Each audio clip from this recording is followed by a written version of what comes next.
It's a simple feeling. The desire to be the top guy. There can only be one. Everyone else is left on the chase. Green flag goes in the air. Lay tight on you, don't let him fence. Try to push his ass along here. Watch the middle. It's not as easy as it looks. He bounces off the wall. We're good enough to win this damn thing. Keep even. Keep that pace up. We'll catch the 5. Right on your bumper. This could be a statement win. And even when you get it, That looks like a checkered flag. Good job, man. Love you. Woo! that feeling never stops. Yeah! So chase on.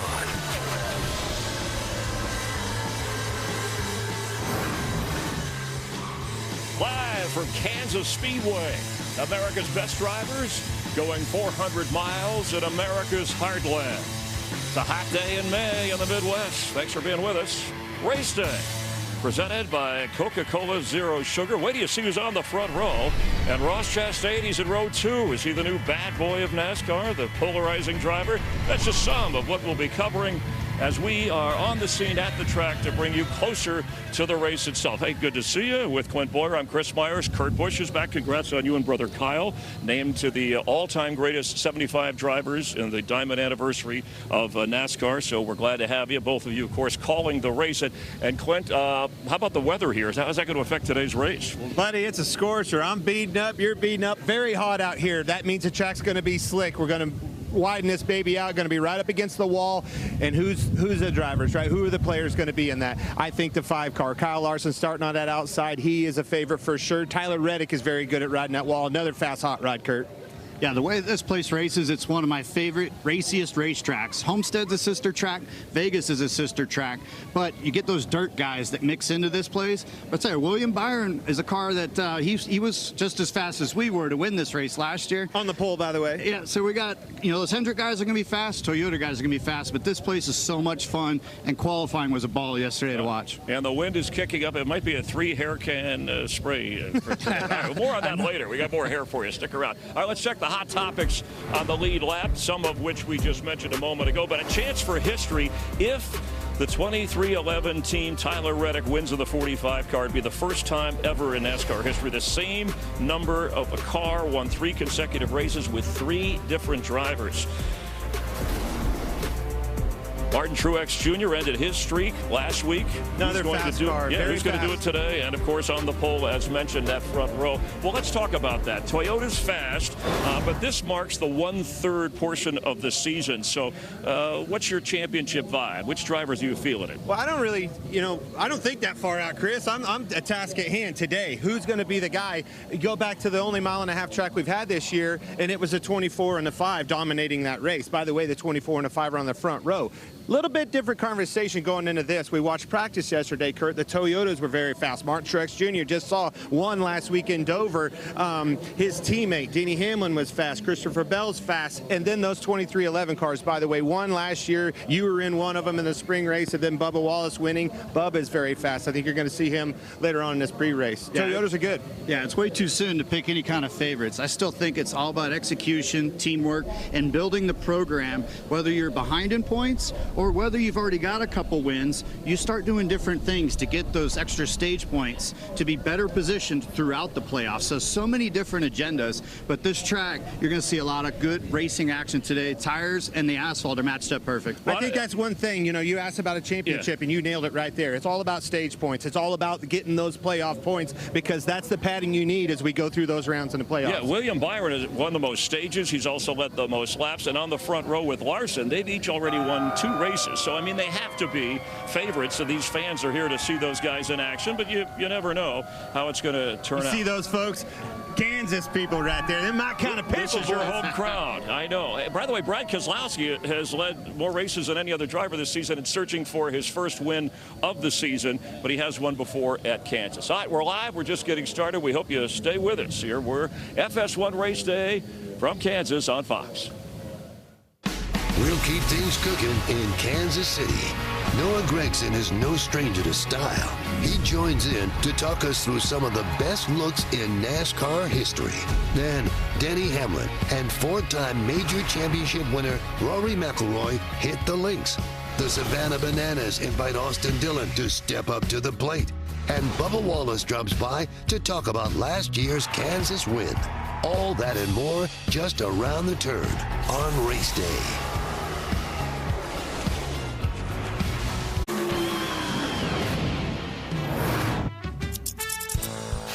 We've seen our fair share of cuts in NASCAR throughout the years. Did you pay for that? Let's check out some of the best hair do's and don'ts of NASCAR. First up, we got Tim Richmond, an All-American badass and personally my hero. He had the flow. I approve of it. Dale Earnhardt Jr. Not sure if he's a member of the Backstreet Boys or in sync with this one. I think he's got to cut it. I mean, Joey Logano, this guy's just happy to have hair again. Jeff Gordon, the Rainbow Warrior, he had those bangs looking crispy back in the day. He ran well with it, so he's got to keep it. Is that Jamie McMurray or Dale Jr. in a Texaco suit? Cut it. Larry, I think you got more hair on your chest than your head, man. Chris looks like he wears more hairspray than all these guys combined. He's looking a little soft there. I'll help you out, Chris. And I got that bowl cut, baby, looking crispy AF. Well, guess what? We still got it, baby. I ain't cutting it. Thanks, Noah. He's the host here and getting ready for driver introductions. Good thing he's got a hat on under that haircut. That is definitely a lost bet. That's all I'm saying. Ryan Blaney has joined us here at the track. You got pretty good hair, and I got the hat on got today. a good flow. Well, it's thinning over the years, but you know it's not too bad. It's probably a little longer now than what it probably should be. You're like, how did I get involved in this? Yeah, segment, right. You expected to talk racing today. All I know is my hair will never look like. No, like that is for sure. I love the way you guys heckle each other. Yeah. Okay, so the last time you did win races, you won back-to-back. It was 2 in a row. We know after Martin Truex Jr. ending a string, right? You finished twice already this year. You don't think about the winless streak until we bring it up, but that's our job. That's what we do. You. So tell me about how do you feel today, given how you've raced this season? Yeah, I think we're decent today. You know, gosh, our last mile and a half was Vegas, you know, so I feel like we need a little bit of speed at Vegas as a whole. We've had some time to try to work on it, see where we are, and I think we're closer this weekend than where we were at Vegas, but you never know how you're going to start off. You never know how the race is going to go and what adjustments you can make. So I feel good about it today in our Menards Ford Mustang, but won't know till about an hour. Yeah, you just got to keep yourself in position, right? You got to execute. Pit stops got to go smooth. Don't speed on pit road. Do not beat yourself. Yeah. Yes, exactly. Just don't beat yourself. Get to the end, right? Yeah, you know, it's all about staying in position, right? You know, the last 2 weeks we've been in a spot to try to win, and that's what you have to do. You have to be there, and hopefully we can capitalize on it. Well, the other thing you have to do is run the outside wall. Ryan, are you a comfortable, are you an outside guy? Can you put it on the boards, and can you do that comfortably? Can you be consistent lap after lap? Yeah, I enjoy running the fence. It's definitely an interesting trait and a very useful trait to have. Some guys I think do it really well. I'm probably right behind those guys as far as doing it efficiently well, lap after lap. And is there one into the other that's harder at this racetrack? I think 3 and 4 is harder to run the top because turn 1, the banking kind of catches it a little sooner. You always have the wind kind of hitting your car in a good spot. Turn 3, it's super windy here today. It always is, but it's pushing you into 3. Then you get in the middle of 3 and 4, it's hitting you in the left side door. And when you're running that far off the wall, there's no wiggle room, especially with wind pushing you. So I think 3 and 4 is definitely the harder corner to run up there. Hard to believe at 180 mile an hour you can feel the wind pushing on the side of you. How about the heat? He mentioned that too. This will be the hottest race I think we've run this year. Yeah, it's a little hot, but I'm ready to cook. Let's go at it. And heat's never really bothered me. But yeah, this is the hottest race we've had, and the track's gonna be slick. But I think that's what makes for best racing. Generally, where are Fords on speed? We saw Toyotas, at least in practice, and some qualifying up front with the Hendrick Chevrolets. How would you address that?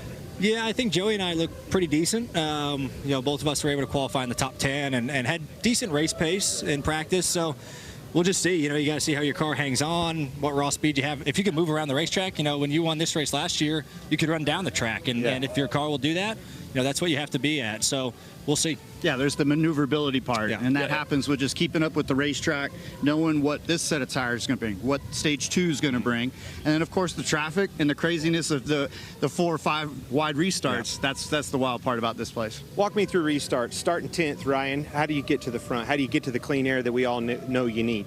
Yeah, I don't mind starting on the top personally. Restarts are going to be crazy here because we all know the top's going to be the preferred lane.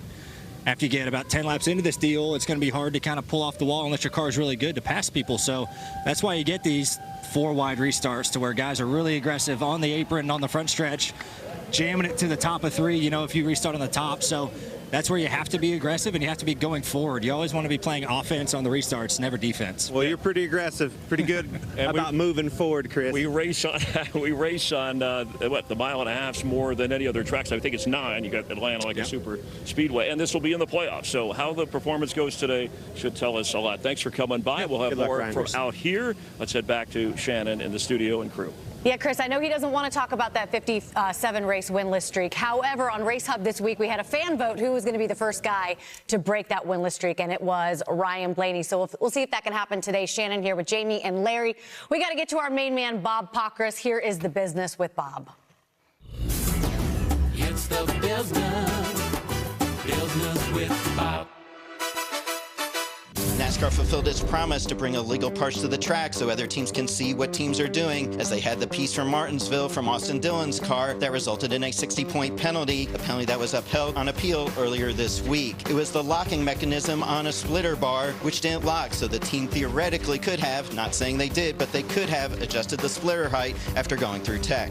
Legacy Motor Club announced this week that they will go to Toyota next year, bringing Eric Jones and Noah Gragson back to the Toyota family and potentially Jimmy Johnson on a part-time basis. That will give Toyota 8 full-time cars, but they don't have 8 cars signed just yet. 2311 Racing co-owner Denny Hamlin said they're still working on their extension with Toyota. It just needs to correlate with Hamlin's expected extension to remain driving for Joe Gibbs Racing. Toyota might want to get some extra gauze and bandages now that they have Gragson back. Gragson has a pit bike he likes to ride, and he crashed into a tree on Friday. It resulted in a big gash in his leg, but he didn't need any stitches. Noah Gragson not having to get stitches with that new haircut. We already saw that. I mean, listen, he was ahead of the curve because he knew it was going to be warm in Kansas out there today, so he cut his hair off. All right, let's talk about some of the news that we had this week. Austin Dillon, let's start there. The penalties upheld, and we were talking earlier. You liked that they kind of put all that stuff on display. Yeah, well, first off, I think they knew they wouldn't win the appeal for the fact that they left Keith Rodden at home last weekend. But I like the creativity of this. I think one of the highlights of the weekends years ago was when someone would get caught with an illegal part, that they would then get to see the part like we did this weekend.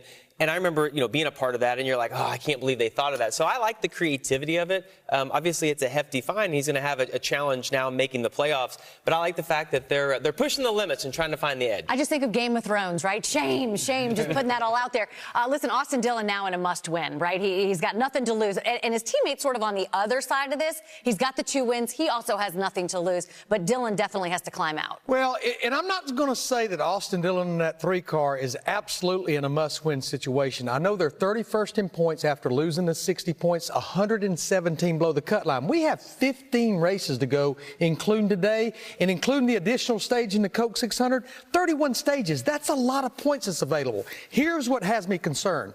They have 1 top 5 that was on the Bristol Dirt, only 1 other top 10, and 7 finishes of 20th or worse. The performances are going to have to pick up if they want to make it on points, or quite honestly, if they even want to win a race. We've got a fun couple weeks for sure. Of course, the race out there today. We've got Darlington coming up. NASCAR Throwback Weekend returns to the track. Too tough to tame. And once again, you can vote on your favorite throwback-inspired paint schemes in the NASCAR Cup Series, Xfinity Series, and Craftsman Truck Series. All you have to do is scan the QR code that you see on your screen to cast your vote.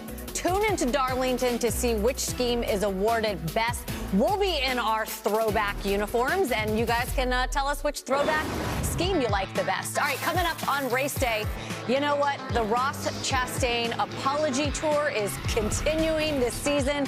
The Watermelon Man continuing to shake things up in NASCAR. We'll discuss that next on race day. Thanks, Ross. Thanks, Ross. Back here on race day, and check this out. The USFL Week 4 action continues after our race today on FS1. You got the 2-1 Birmingham Stallions taking on the 1-2 Pittsburgh Maulers. I know that's your team, Larry. Oh, the Birmingham Stallions. Stallions. Yeah, it is. It's all 3-1 after today. There you go. All after the race, so stick around for that. Coming up, also right now, we've got another race, another apology last week in Dover. Ross Chastain apologizing to Brennan Poole for causing him to wreck in the first stage of the race. All right, we know lots of drivers are upset with Chastain. So here is the question. Is it Ross versus the world? Careful what you wish for, son. You may wake up and one day you'll get it. So many bottles of champagne. You know, if I made a mistake, it's on me. So I'm about ready to wreck the 42 anyways. Sure glad he got me first. I'm just trying to race, man. He's been controversial. There's no doubt about that. He's going to be frustrated with that. Yes, he will be. What did you guys say to each other there? We were talking about where we're going to go fishing next week. He has a reputation of, I don't give a crap, I don't take any crap, I am not in the crap business. He got put in the wall by the one. That kid needs an ass whipping. They think you made your point. Yeah, right. The wrecking ball came in and made us 3 wide at the last second, and there wasn't enough room to be 3 wide. Big time. Did not like that, and I'm paying it back. But he's in the wall. Hamlin got him. Denny in the one, still playing grab ass. He got turned by Chastain, and around they go. Guess that's something that's been known to do here recently. Probably needs to get his butt whooped. That is the question. Ross Chastain will roll off third later today at Kansas. And here's the question, Larry, right? At what point do the apologies when he gets out of the car stop carrying some weight? Yeah, and I think that's the biggest thing right there is the competitors, I think they're more over I'm sorry than they are what he's actually doing on the racetrack. And the analogy I've used, my 3 kids when they were young, when they would do something over and over and over and say, Dad, Mom, I'm sorry, I won't do it again, but do it again, the part about I'm sorry made me more upset than what they were actually doing, and I think that's where the competition is right now. They're kind of just over the I'm sorry, I didn't mean to do that. Well, it's not believable is why they're over it. And I think Ross just needs to own up to it, right? I mean, if you're going to do it week in, week out, just own up to it and don't make the excuse. But we have somebody in the booth today at the track, and I want to go back down and ask Kurt Busch because he had tons of controversy when he first came to NASCAR, not necessarily for the same reason as Ross, but Kurt, what kind of advice would you give Ross if you were in his situation right now? Yeah, like I'm the man to definitely help Ross out. I mean, I've been through all of it. I loved it. I hated it. It's difficult. It's difficult when you're trying to make your way into this sport. And he's a blue-collar kid from Florida. He's a watermelon farmer. And then when you get to the show is a different game. But key thing is his awareness on track. He just starts throwing it into spots where he shouldn't be going, starts running into this guy. I mean, Poole might have been even checking up last week, and Ross is like, man, I wasn't even trying to do anything. It's that snowball thing, and it takes those veterans. I had Terry Labonte come up and grab me by the back of my collar and say, all right, kid, straighten up. You know, Dale Jr., I wrecked him, and it was like, hey, man, we got to sort this out. So it takes time, and Ross just has to find his awareness in the car. I hope that he does it, Kurt. I used to be a competitor. I see that side of that. I see where these guys are frustrated, but I'm a fan now. We need this guy being aggressive on the racetrack. Yes, he pushes up through the restarts when he shouldn't. He finds a hole that he shouldn't. You need that. The only thing that I don't like is get out and say you're sorry. Own it. Yeah. That is who I am. You're in my way, and I'm going to knock your butt out of the way to get around you. That's what we need, and that's how he drives. Get out and just act like that. Yeah, have the confidence. He's a points leader right now. Yeah, I mean, everybody's got to remember he's a points leader right now. He was second for the championship last year. He was that close. He's an aggressive driver. We counted this year, last year, 9 different incidents. Okay, so the apologies are running thin. The question is, what's it going to take to knock him back on his heels? Well, who's going to retaliate? Can he win a championship with? You cannot. Not 1 ounce. Right, there's right no now. way you can make your way drivers through. With that list of people that want to take you out, there's no way. You have to be on good terms if you want to make a run through these playoffs. Is he the bad boy of NASCAR? Is he now the most polarizing driver? Well, on the racetrack he is. Yeah, I want to see it off the racetrack. Off the racetrack, he's like, oh man, I didn't mean to do it. I think most fans would love what he's doing. Most drivers, not so much. Let's check in with Regan Smith. Well, Chris, backstage driver introductions getting ready to take place. Martin Truex Jr. got one last week. Going to get 2 in a row? Be nice. I mean, I think we got a shot at it for sure. Our research camera yesterday was really good, and it's the best we've qualified in a while as well. So excited for today. It's going to be hot and slick, a lot of fun, and I enjoy tracks like this. Good luck, Martin. Thanks. Jamie? Well, last week, Noah Gragson got a bowl cut. This week, you're running for mayor. What is that all about? Well, we're trying to make it in the All-Star race at North Wilkesboro in a couple weeks. So make sure you guys get voting. Our PR team's on it. They don't think I'm going to make the race on speed. So they're already campaigning for us as a little bit of a backup plan, Jamie. So make sure you get on NASCAR.com and start voting for me as your most popular driver and your mayor of North Wilkesboro, baby. Vote for Noah.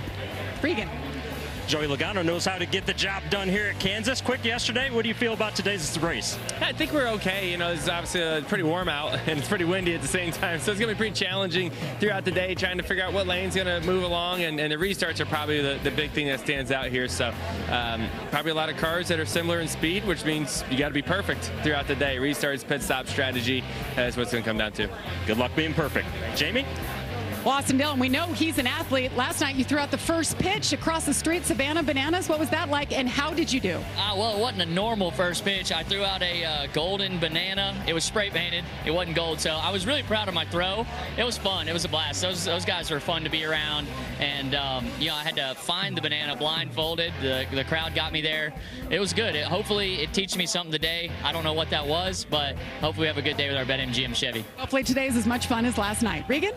Harrison Burton looking to get the Wood brothers back in victory lane. How special would that be to make that happen? That'd be awesome. I mean, obviously those guys deserve it. They've been around the sport forever and have done it the right way forever. So it's been really cool to get to drive for them and try and carry on that legacy. It's something that our whole race team takes a lot of pride in. So feel good about this racetrack. We were decent in practice, qualifying not so decent. So I got to go turn it around. Feel like we can do it if we just have a good first run. Chris, these guys are all getting ready to get introduced down here. It's getting close. All right, thanks, Regan. Hey, you heard Austin Dillon mention the Savannah Bananas. Well, if you haven't seen them, you'll want to. And why are they here near the racetrack, and what do they have to do with NASCAR? Well, they sort of play baseball. We'll explain if you stay with us.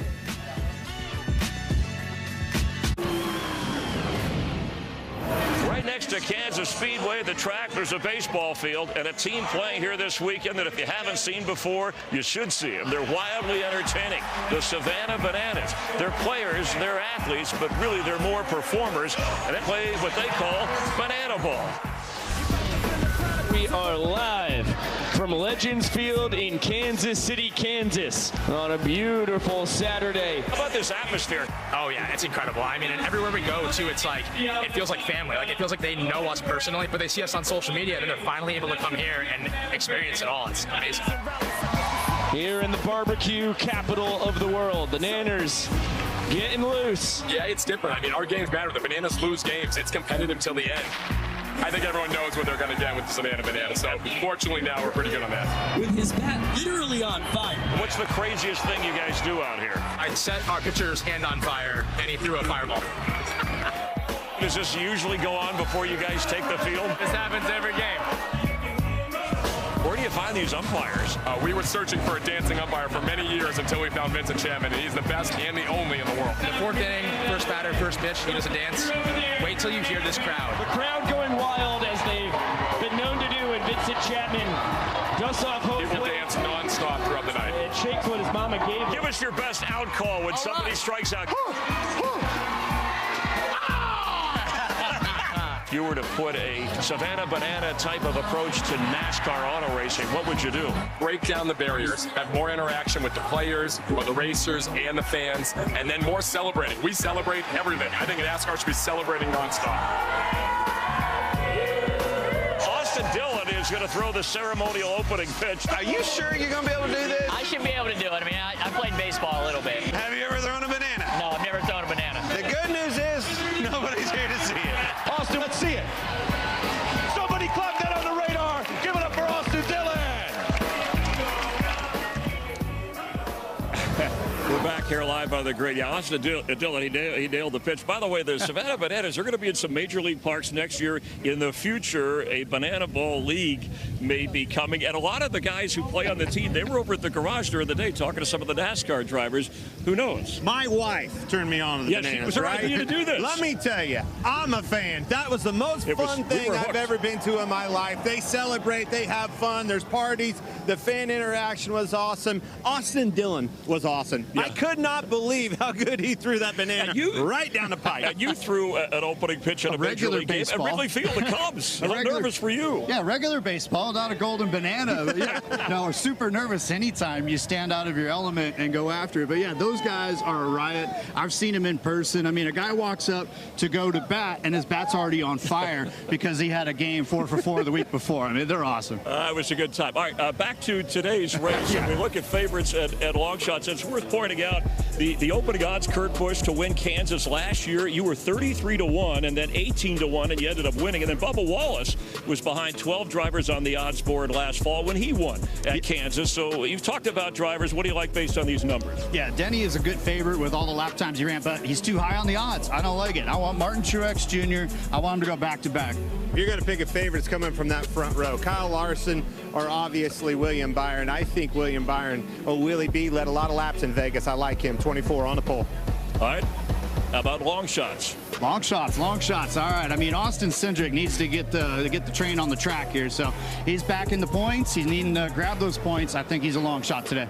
Pretty fast car. I'm going to tell you right now, judging off of his performance last night, that 3 Austin Dillon somehow, some way, plus 9,000. I'm a fan. I see where you went with it. I wanted to talk, since you guys both race Toyotas, as we look at, there's the front row, Kyle Larson, and he's one of 4 drivers, by the way, who have won at Kansas and already won this year. That news with Legacy and Jimmy Johnson and Richard Petty next year. It's next year's story, but it came out this week, going from Chevy to Toyota. What does that mean for the sport? Huge for Legacy. You know, huge for the sport and a lot of reasons, the manufacturer, conversation, all that. But that was a major move for them. These guys are struggling big time. New team, new operation, new ownership, new everything. Not good results. They need something to spark that, and I think this Toyota move is going to be just what the doctor ordered. Yeah, it's a very strategic move on David Wilson's part from Toyota and TRD. The investment to have more cars, more bullets in the chamber to try to win every race, but to also work together at super speedways and have more opportunities to close out playoff spots as we get closer. Yeah, that's a great point. Talk about super speedways. You know, it's always the odd man out. Here we are, green flag pit stop. We pit. We'll watch it at Daytona 500. Just saw it at Talladega a few weeks ago. They are the odd man out with the strength in numbers thing, right? They come in with 6 cars, they're in trouble. They've got the numbers now. You have a chance to win clinch money. We talked about some of the drivers, and you saw the different odds. Scan the QR code and give it your best shot. You'll cash in on $5,000. You believe how nice I am, how much I love the fans. $5,000 free to play. Get on that app, put them picks in. Here's the question. About this one. Which one of these drivers will have the best finish at the end of the race? Well, this is any of the Coke drivers there are a good pick, but you know, as far as a pick 6, I'm going Denny Hamlin. I'm going boss man. I always end up folding like a lawn chair. Pick the boss man. Such a sucker. Man. I think it's Denny Hamlin. That's a good pick. All right, maybe I'm in the running for $5,000. He's a really fast car, right? We watched practice yesterday, only 20 minutes, right? Not very big of a long run, but those cars, those Toyotas were very strong on a long run. Denny Hamlin and Tyler Reddick and Christopher Bell as well. And Hamlin has won here 3 times. By the way, Martin Truex Jr. just won Dover, a lot of momentum. He's won. Yep, 7 straight top 10 finishes here at Kansas for him. We want to take a moment to remember a mentor of yours who passed away. Yeah, a very near and dear friend to us in Las Vegas. Dick Cobb was a legend on the West Coast. He was a creative mechanic, and he built his own parts and raced smart. Multiple track champion over 3 decades, 200-plus wins. That's the car I love the most. That's Sunkist's car. And he was a mentor to so many racing families in Las Vegas. The Busch family is very grateful, and we miss him so much already. And back in the day, we referred right there. He was the legend. He's the original Las Vegas racer that we all looked up to. Dick Cobb, 75 years old. Thank you for everything, Dick.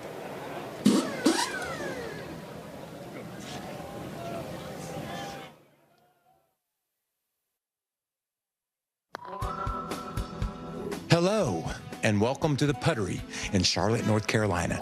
I'm Michael Waltrip, and today we have an epic event. It's the FedEx Putting Championship.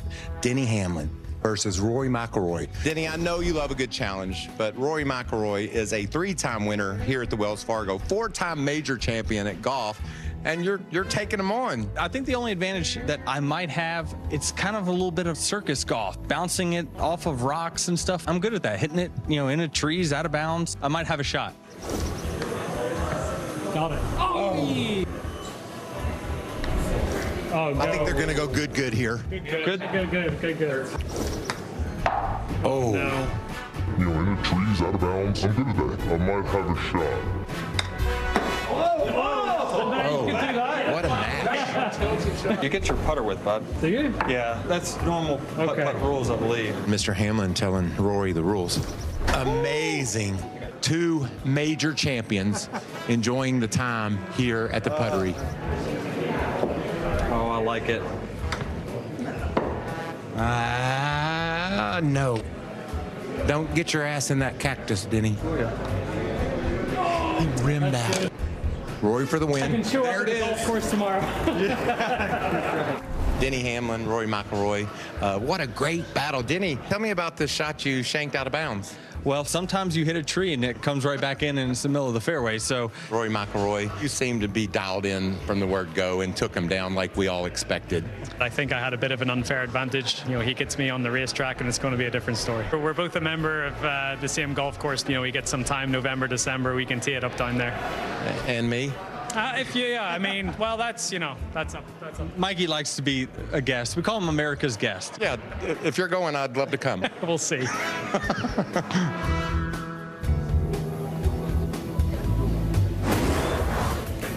Driving is their profession, and they both do it well, although differently. We're live here from Kansas Speedway, watching Race Day on FS1, presented by Coca-Cola Zero Sugar. Let's check the Coca-Cola racing family of drivers. Joey Logano, three-time Kansas winner. Austin Dillon, first career start, came here a dozen years ago. Chase Elliott won in Kansas in 2018. And of course, Denny Hamlin, who's won here. He starts 8th today. That's Denny, the driver.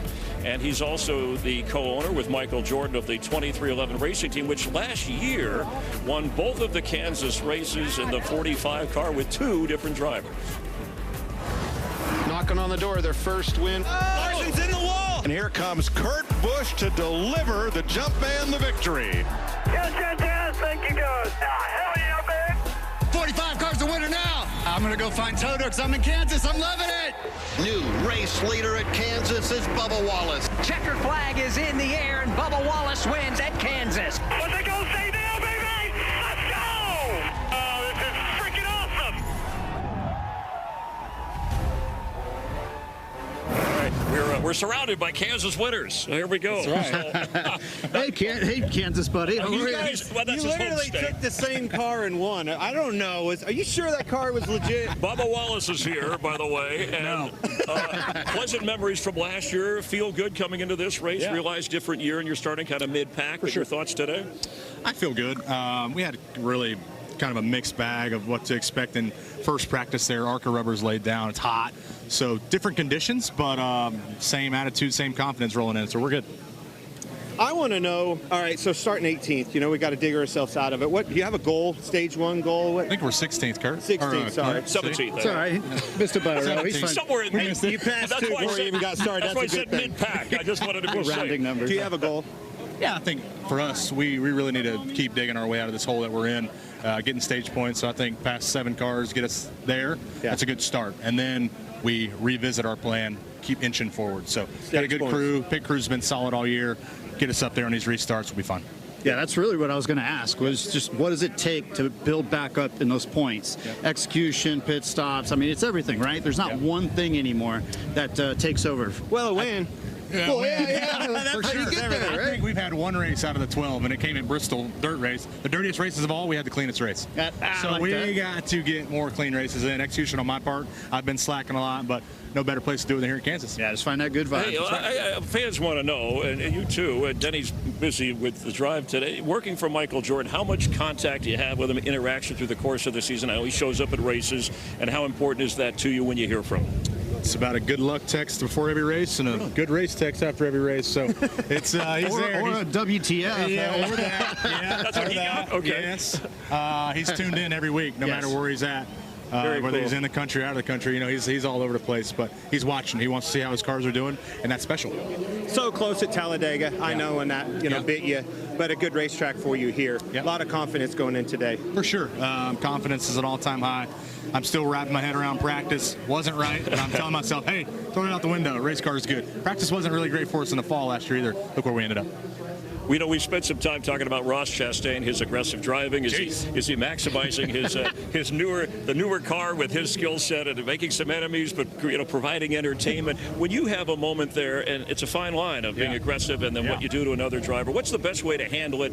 Is it a quick apology? Is it, okay, I own this, you were in my way, I'm paying you back? However you can do that within the boundaries of the driver code. Man, you're putting him on the spot, Chris. Yeah, that's why we're live. Sensitive these days, so you got a friendly apology, take him out to dinner.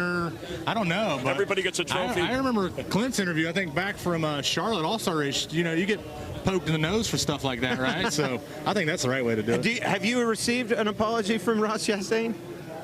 He came up in victory lane after he ran me in the fence in the fall here, and he apologized. But I was already on cloud 9, so I didn't give a damn. Who's this guy? Yeah, who are you? But no, our drivers are a little more sensitive, or at least that's the way it appears. How do you police yourself? I don't know. It's tough, man. My biggest thing ever since growing up, you race other people how you race, right? And if they race you dirty, then you give it back. It's an eye for an eye type deal. Go. That's how I was brought up. So that's kind of how it's been for you guys, right? Through your and if you continue to do the same thing over and over, it's just going to catch up with you. You got to squash it. Yep. So maybe all of us just need to go squash watermelons for him, but he needs to kind of reset his boundaries. But at least Kyle Larson from last week said it's over and over with that incident. But you're shaking your head. I guess you got to pick your spots. Well, good luck today, and thanks for answering some questions a little out of the ordinary. Yeah, for sure. You focus on winning. We'll see you again. Hot seat was out here. I was not prepared for this. Are you okay with them in the booth calling the race? These two, you all right with that? Yeah, Kurt usually talks good about me. Okay. Clint's like the equalizer. He doesn't. Gotta earn it, boy. I love you, buddy. Have fun up there. Speaking of fun, let's check in with Michael and the grid walk. Yeah, Chris, I'm on the front row, and I've caught up with Willie B. William, we talk about Tyler Reddick and Kyle Larson really comfortable out next to the wall. How do you feel riding the fence? Yeah, I'm just a pavement guy, so I'm not as used to it as they are, but hopefully today I can be just as good up there. It's going to be tough. Physically, mentally, running that many laps around the fence is always difficult. I can't tell the fans enough how hard what you guys do is. It's impressive, though. Thank you. Thanks, Mike. Have fun. It's Audrey's 5th birthday. Happy birthday to you. How are you? Good. What do you think, Kyle? Family's all here. You're a fence rider. You ready for today? Why am I bending over? Good. No, I'm ready. Hopefully hopefully the right side will look a little bit like this at the end of the race with some confetti on it would be nice. What an entertaining race this is. Have fun today, bud. Hey, let's catch up with Ross Chastain. Last week we tried to do this and he was in the bathroom. Hey, buddy, how you feeling? Everything good? Good. I already went to the bathroom this week. Oh, good. A lot of talk about you this week, but I know you're a competitor. You put on that helmet, close that shield, and off you go. Yeah, sometimes I do it to just cover up my haircut, but I'm good this week. You might need a helmet again. You think the haircut's a bit off? I hope they gave you something to go with it. Oh, I did get a lollipop. Do you think they think I thought I was a little bit childish? There's Martin Truex Jr. Buddy, I was proud of you last week. Good job. Have fun today. Thanks, Mike. See what Tyler Reddick. Hey, Tyler, you look like a Formula One driver today. Well, I appreciate it. If I'm as fast as they are, then today's going to go really well. And you're notorious for being good at tracks like this. How much are you looking forward to today's ride in your MD car? I'm really looking forward to it. 45's been victory lane two times in a row here, and we're hoping to make it 3. 3 in a row. You know what? I don't think it's ever been done with 3 different drivers, same car, 3 in a row. That's a little trivia for you. Let's see how I would look squeezed in here. Hello, everybody. How y'all doing? Welcome to Kansas. Have fun. Ty Gibbs. Hey, buddy. How you doing?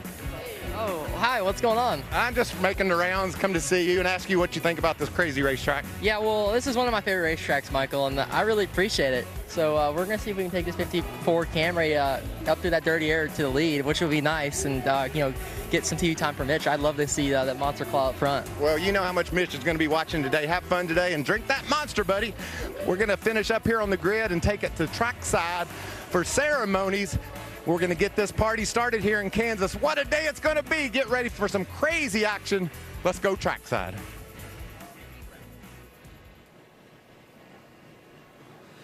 Ladies and gentlemen, at this time, we ask that you please rise as you're able and remove your hats as the 1st Infantry Division Color Guard presents our nation's colors. Here to perform today's invocation, please welcome Senior Chaplain of Advent Health SOP and Ottawa, Brian Mann. Dear Lord, we invite you to be present with us today. May your name be glorified in the sportsmanship of the drivers, their teams, and the fans. Please bless our nation, military, first responders, and healthcare workers. Lord, place a hedge of protection over all the drivers, teams, and fans. As our flag displays the red, white, and blue, let us display strength, beauty, and unity. In Jesus' name, amen. Here to perform our national anthem, please welcome from the 1st Infantry Division Band, Master Sergeant Jennifer Champagne. Oh, say, can you see by the dawn's early light what so proudly we hailed at the twilight's last gleaming, whose broad stripes and bright stars through the perilous fight o'er the ramparts we watched were so gallantly streaming, and the rocket's red glare, the bombs bursting in air, gave proof through the night that our flag was still there. Oh, say, does that star-spangled banner yet wave o'er the land of the free and the home of the brave?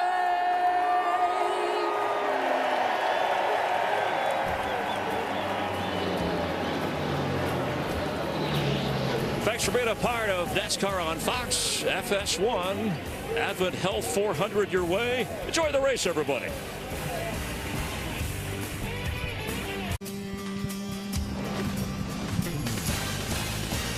Welcome to the Advent Health 400 from Kansas on FS1. For NASCAR's drivers, it is the hottest day of the year. Previous high, 81. Today, 90 plus. And that's before you fire these engines and heat up these hot rods to go 400 miles around this 1.5 miles in Kansas. Hi, everybody, and welcome. Mike Joy with Clint Boyer, who's won a truck race at his home track. Home game for Clint. Good to be and home. Just named to NASCAR's 75 greatest drivers of all time and last year's winner of this race. Kurt Busch, cool to have you here. Thank you, Mike Joy. Appreciate it. It's quite an honor, and it's very special for our family. Absolutely, and what an honor. You said it. Now, today, the heat is going to be the big story. It is on. But the bigger stories are the two groups of cars that are probably going to contest this win. Hot. That means this track is going to be greasy. It's going to be slick out there. You're going to have to run up next to that wall. That takes me right to the favorites. Kyle Larson on the front row. William Byron. Both of these guys dominated our last 1.5 miles in Las Vegas. The other ones. The other conversation that's getting really strong is these Toyotas. One last weekend with Martin Truex Jr., Kurt. They are very fast this weekend. Yeah, our setup at 2311 was magical for myself and for Bubba Wallace. Tyler Reddick is already feeling good with it. But yes, again, certain tracks really lend themselves to certain manufacturers, and Toyota just has that extra strength here, whether it's low drag or the extra power. I see all cars competitive, but those Hendrick guys, they have short run speed. Toyota guys, more so on the long run speed. That Reddick knows how to get around that outside. He loves the outside, running right up against the wall. That's going to be the name of the game. You have a lot of lane choices here. How much time do you spend searching for where you want to be at any given time? Yeah, you go where they're not on fresh tires. You have to just find that clean air, whether it's low, middle, high, and you have to predict. And that's where a lot of dirt racers know how to go to which lane that's open. But on the long run, Clint, it's going to be up against the wall, because that's where you get to keep your momentum. Well, that's the line, right? You said, how do you know the lane? The lane is that outside line. Everybody's going to be up there making this track big because it's hot, it's slick, all that's going on. That being said, maneuverability, being able to move around the track, a slide job, if you will. You're going to see a lot of that today. You're going to see some gone right, and you might even see one gone wrong. The heat today will test these drivers and these pit crews. We're ready to race in America's heartland for 400 miles. Let's go trackside. Now, And now, race fans, here to say the most famous words in motorsports. Please welcome Kansas City Chiefs Hall of Famer and two-time Super Bowl champion, Neil Smith. NASCAR fan, are you ready? NASCAR fan, make some noise for Advent 400 race. Drivers, start your engines!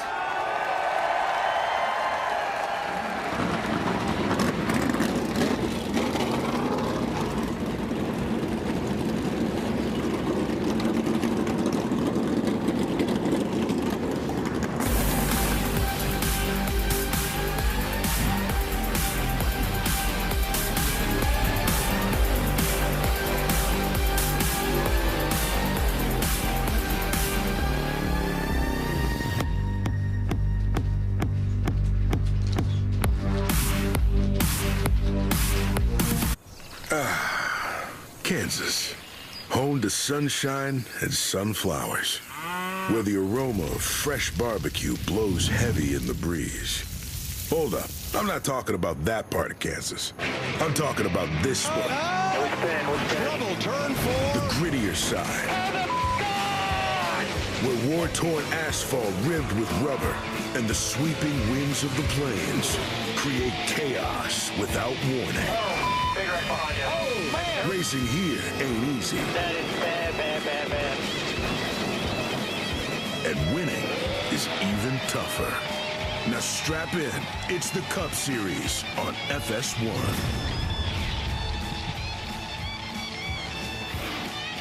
Welcome back to the Advent Health 400 from Kansas on FS1. Drivers fire up and roll off. Let's take you back to last year,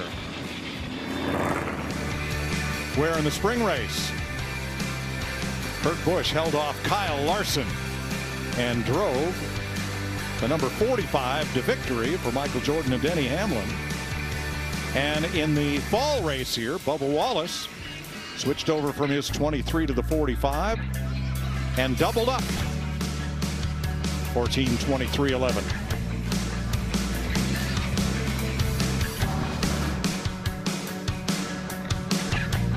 So the 45 won both Kansas races last year.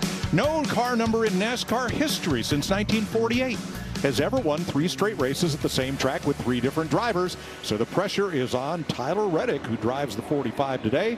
Jamie caught up with him before he climbed aboard. I like to call Tyler Reddick Mr. Excitement when it comes to tracks like this, because you get up there at the fence before anybody, you and Larson. But what's the risk reward for you to get up there early in this race? Well, I mean, I think at a place like this, you're just racing the air. But certainly, you know, a lot of teams and drivers spent most of their practice up there in the third groove. It's important to be fast up there, but it's important to be able to move around the racetrack too. So I think for us, you know, we'll just go where we need to. Obviously, we know that's where the speed's going to be, and I feel like we got a good, real good handling of a McDonald's Toyota Camry TRD up there. But it will take moving around to make passes. And from what I've seen from this team here at Kansas, they've been able to do just that. All right, Tyler Reddick rolling off 5th. Mike. Thanks, Jamie. Well, boys, I got somebody rolling off on the pole. Hey, Willie B, it's Boy and the boys up in the booth. You got me? Yeah, man, I got you. Well, man, pole cat, you've got them all in the rearview mirror. Got to keep them that way. I would assume you're going to be running on that outside line. Do you like the outside here at Kansas Speedway? And does one end or the other give you more fits? Yeah, I mean, it's tough. Definitely the preferred groove, but certainly want to be able to make passes down lower on the racetrack as the race goes on. But the wind plays a big factor in kind of how the ends handle it. Yesterday, 3 was pretty crazy, but hopefully today a little bit calmer. All right, buddy. Well, good luck out there. Okay, man. All right, your Advent Health starting grid is rolling across the screen. 3 drivers have to go to the rear. Corey LaJoy had to replace an upper control arm after yesterday's practice. Ricky Stenhouse had a problem with his water temp gauge that messed with the ECU. They had to change that. And Josh Balicki had a crash in practice. So those 3 cars will go to the back. Well, I got Martin Truex Jr. You got me, buddy? This is Kurt Busch up in the booth with FS1. Hit as a heavy, Kurt. Try it again. Hey, Truex. Oh, he's doing pit roads. Yep. We'll have to come back. All right, they're checking pit road speed, so we'll remind you it's another great day to try to win $5,000 of Clint's cash for free. Fox Bet Super 6 is your chance to win. Just download the Super 6 app on your phone now. Enter your 6 race predictions. Download it and get your picks in before the contest closes toward the end of stage 1. $5,000 at stake. $5,000. I love you guys. Get on that app. Put them picks in. Come and get it. Love watching you guys interact with that. Got a lot of good fans out there, Mike. All right, let's get down to pit road and to Larry Max to the bunker. Let's begin with Jamie Little. Well, Mike, Bubba Wallace, we've talked about him. He hit the ground here in Kansas and had a pep in his step, and for good reason. We keep talking about it. He was the last winner here at Kansas. So what does that mean for today? Well, in practice, he was really happy with the setup of this car, really happy with the speed. But the focus is going to be getting comfortable running the top side of the racetrack. He's good on the bottom and in the middle, but that's never been his forte, running up top. So if he can get comfortable there, this team can execute right here on pit road. No mistakes. This 23 team really feels like they can repeat with the win. Regan Smith. Well, Jamie, last week, Ross Chastain took over the points lead with a second-place finish at Dover, but that did not come without ruffling a few feathers on the racetrack.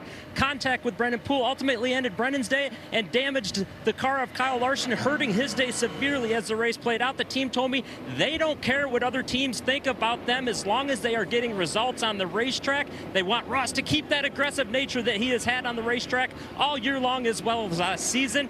Look for them to start third today and have to get that car to be just a little bit less edgy than what it was yesterday. Josh Sims?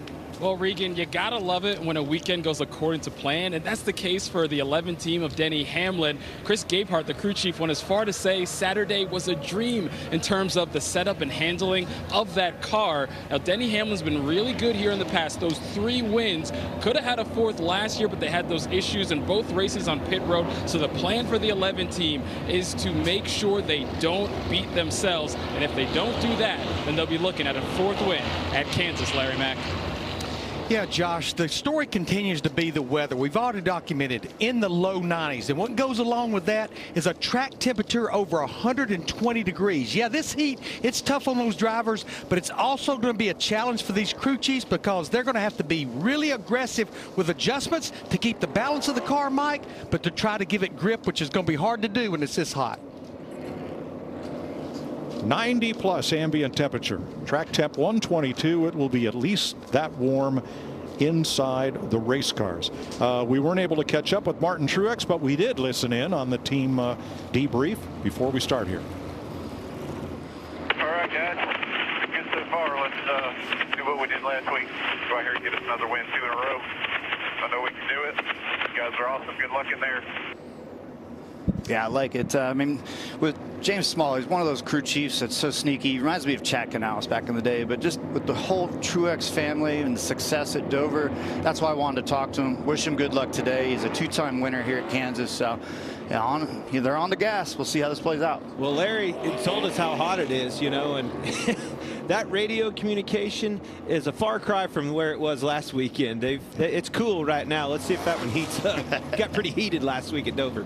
Here's today's pace car, the all-new 2023 Toyota Camry TRD leading the field.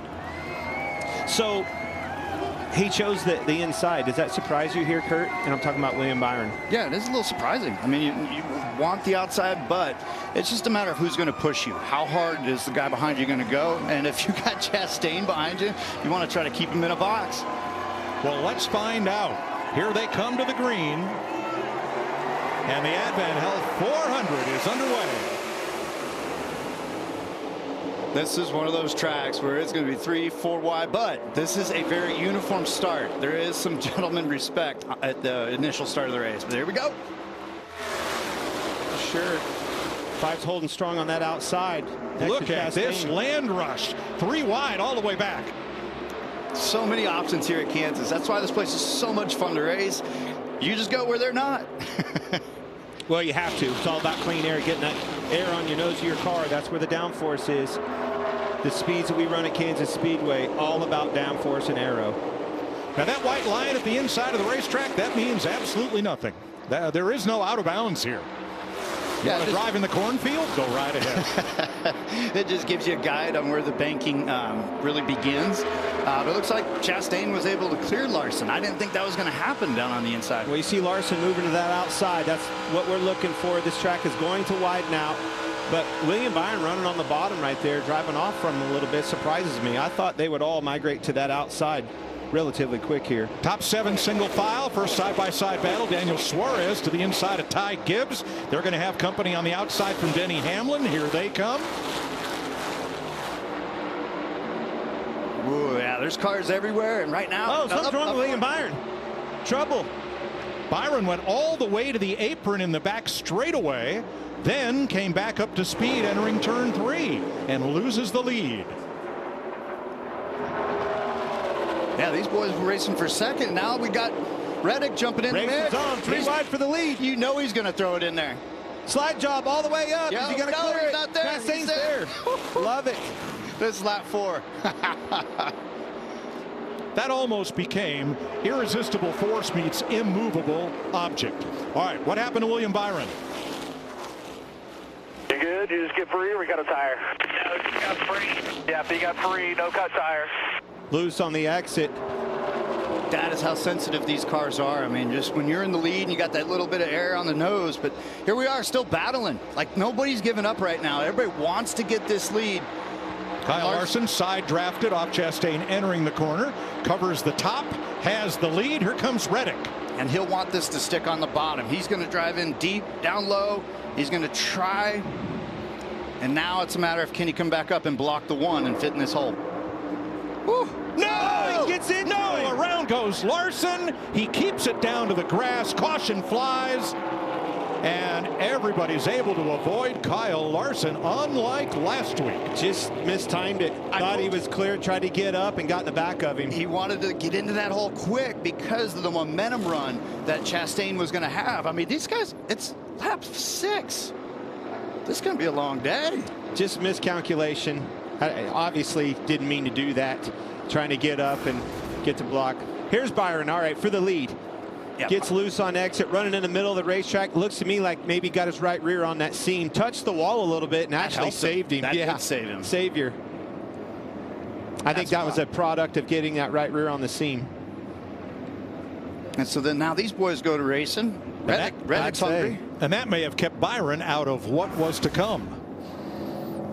The amount of chain of events that we just went through is pretty wild at the beginning of a 400-mile race. So obviously a favorite right there with all the track position. Now he's got to dig himself out of a hole. All happened right here. Reddick's moving up, trying to fill that hole because Chastain was coming and just got in the back of him, turned him around. You know, one of those moments where you're checking the mirror, right? Making sure you're going to be clear on Chastain, and then you lose track of your front bumper and you tag Larson, the leader. Well, let's ride with Ross Chastain. Clear lane all the way up at the top. You're just going to start jamming, trying to run your momentum all the way up. Clear. And like you hear him drag the brake. He almost got in the back of Chastain and turned him around. Saved him. Chastain saved somebody. Jamie? Yeah, I was just listening to Tyler Reddick's radio, and his spotter said, I'll let them know you didn't mean to do it and that you're sorry. He goes, yeah, but I still flipping did it, and that's not good. Yeah, I know he's frustrated with him. We've all made that mistake. It's a costly mistake. It cost Larson a lot of track position here. Good news is the car's not tore up. Bad news is we used a set of tires there really early in the race. One thing kept this from being a huge multi-car pileup. Kyle Larson's sense of car control kept that car down off the racing surface and not up into the middle of oncoming traffic. That could have been a big one. We're under caution in Kansas. We remember the men and women who serve this country and all they do to keep us safe and free.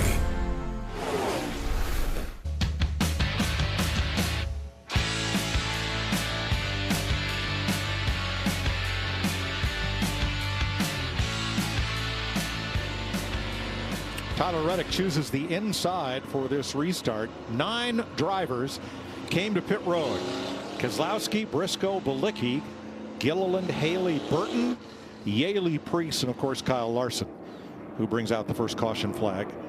Yeah, off the bumper of the 45. If you're that far back, come in, make an adjustment, make sure the car's dialed in, take advantage of that untimely caution nobody expected. For sure, see that. Who knows where the fuel mileage and stuff like that'll, if it could land in your lap, help you out with some track position. All about track position. Strategy could come into that equation. Service members there, love it, Kurt.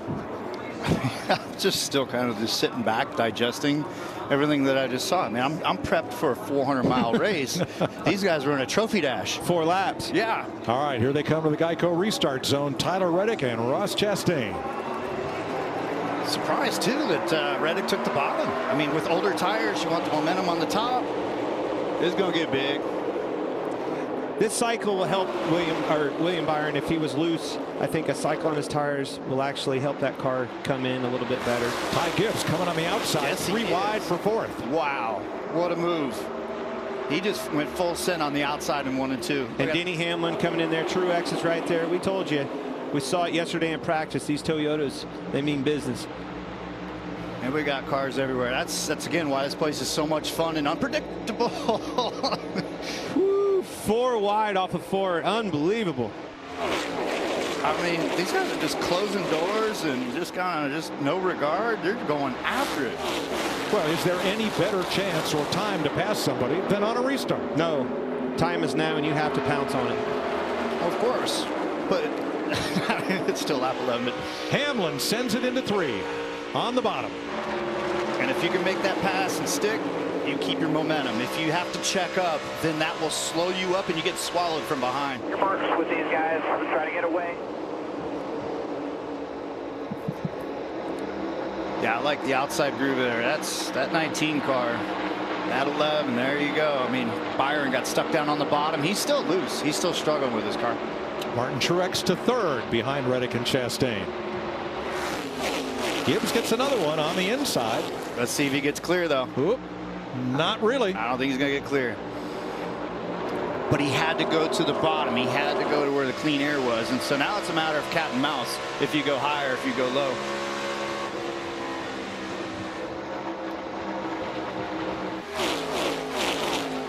Some great racing already. Yeah. We're seeing some big moves. We're seeing some gain guys. Some guys that qualified poorly moving up.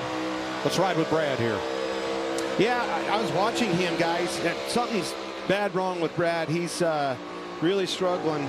Lost 5 or 6 spots on that restart all the way to the back. Yeah. Wonder if he scraped the wall or something, and car's just off a little bit for him now. He was one of the 7 cars that pitted, and then, as Clint said on the restart, dropped all the way to the back. 99, Daniel Suarez moves up in front of Joey Logano. That 99 looks an awful lot like a very famous Porsche color, Mexico blue.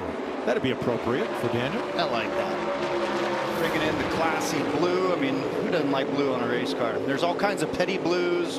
There's trickle blue from the West Coast. Christopher Bell alongside Gibbs now and making a spot as Larson works his way up from the back up to 28th after restarting 36th. It's going to be a long road to hoe here, Kurt.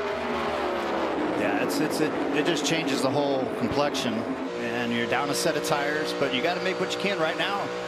And there'll be a green flag stop most likely during this first stage, and so that will allow them to catch back up on the long run pace. Teammates battling here for 6th. There they are.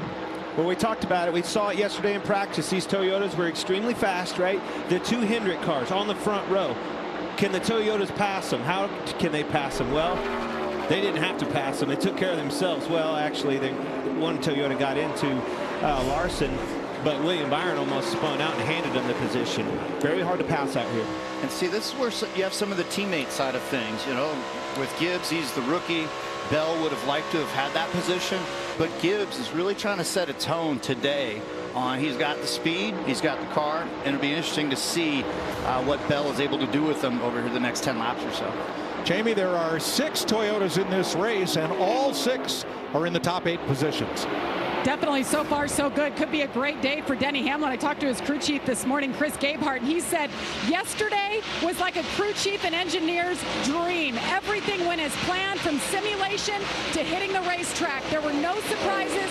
They had a great practice session. They said if they can execute, today could be good. He's already up 4 spots, so it's certainly going in the right direction. Nothing better than unloading a fast hot rod on a 1.5-mile racetrack. Yeah, you just start feeling that groove right away, and it's like, all right, just go through the motions of the checklist. Do this short run, do this long run. That tells me the grip is there, right? The aero is there, the horsepower is there, but that aero balance of the race car, when you're on these fast racetracks, these 1.5-mile tracks, all about aero. So when that's talking to the mechanical side of it, business is good. Yeah, the aero portion is killer, and yeah, exactly. With the balance, that's when we'll see things start to change. About lap 25 is when the tires kind of change their attitude on the pressure buildup and the heat, and that's when we're going to see the aero match up with the mechanical balance. So here's your pole sitter, William Byron, who's now settled into 5th place. Regan? Well, Mike, you see him sliding back off the leaders just a little bit right now. Said the car was perfect up until that slide that he had off of turn 2. Felt like it overheated the right rear tire. Since the restart, though, he's told the team it's too free. I am going to need an adjustment on this car if we're going to be better right now. Well, if it was free out there in clean air by itself, it's going to be even more free back here in dirty air. Penske 4 teammates running together, Blaney and Logano for 12th place. Kyle Larson continues to work his way through the field. He is now up to 23rd.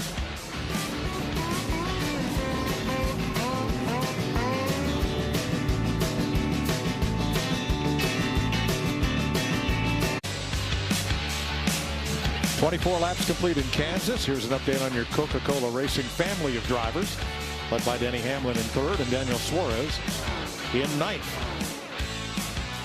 Chase has been pretty quiet this weekend. That kind of surprises me. You know, his 2 teammates with the speed they had hasn't necessarily bounced back from the injury and quite as good as I know he'd like. He's fallen off 2 spots since the restart. Well, you heard William Byron. He's extremely loose. I'm watching Kyle Larson try to get up through the pack, and he literally has passed a few cars on the restart and has been door to door with Harrison Burton back here, lap after lap after lap. Cannot go anywhere, mired back in traffic. Yeah, it's log jam city when nobody wants to cut you a break, and it kills the momentum. Here we go. We got a little temperature action. It's right there on the seats, on the headrest.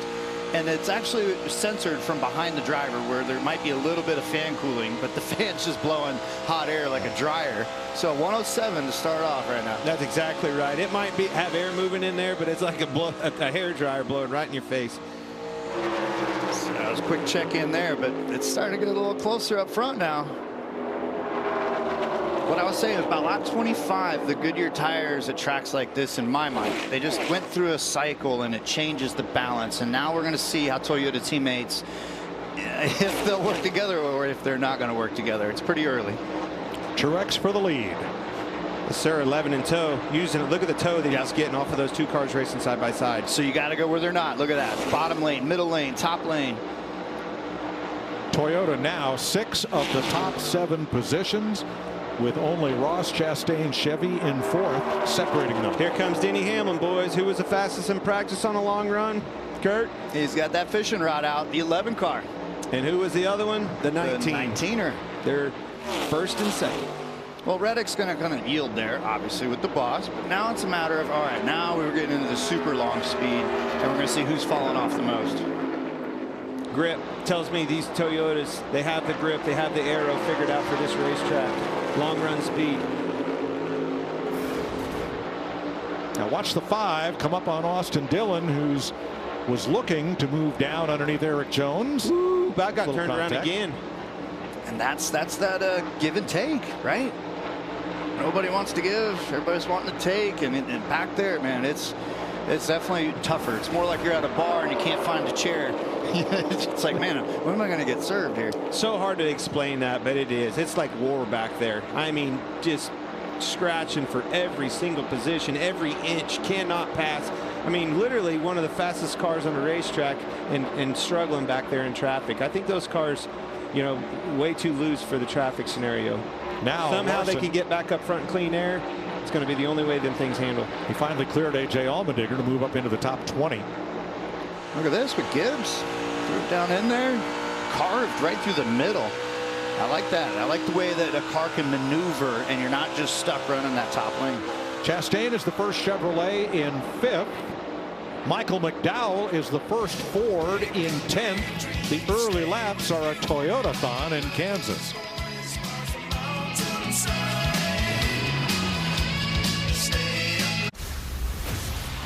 USFL Week 4 action continues next.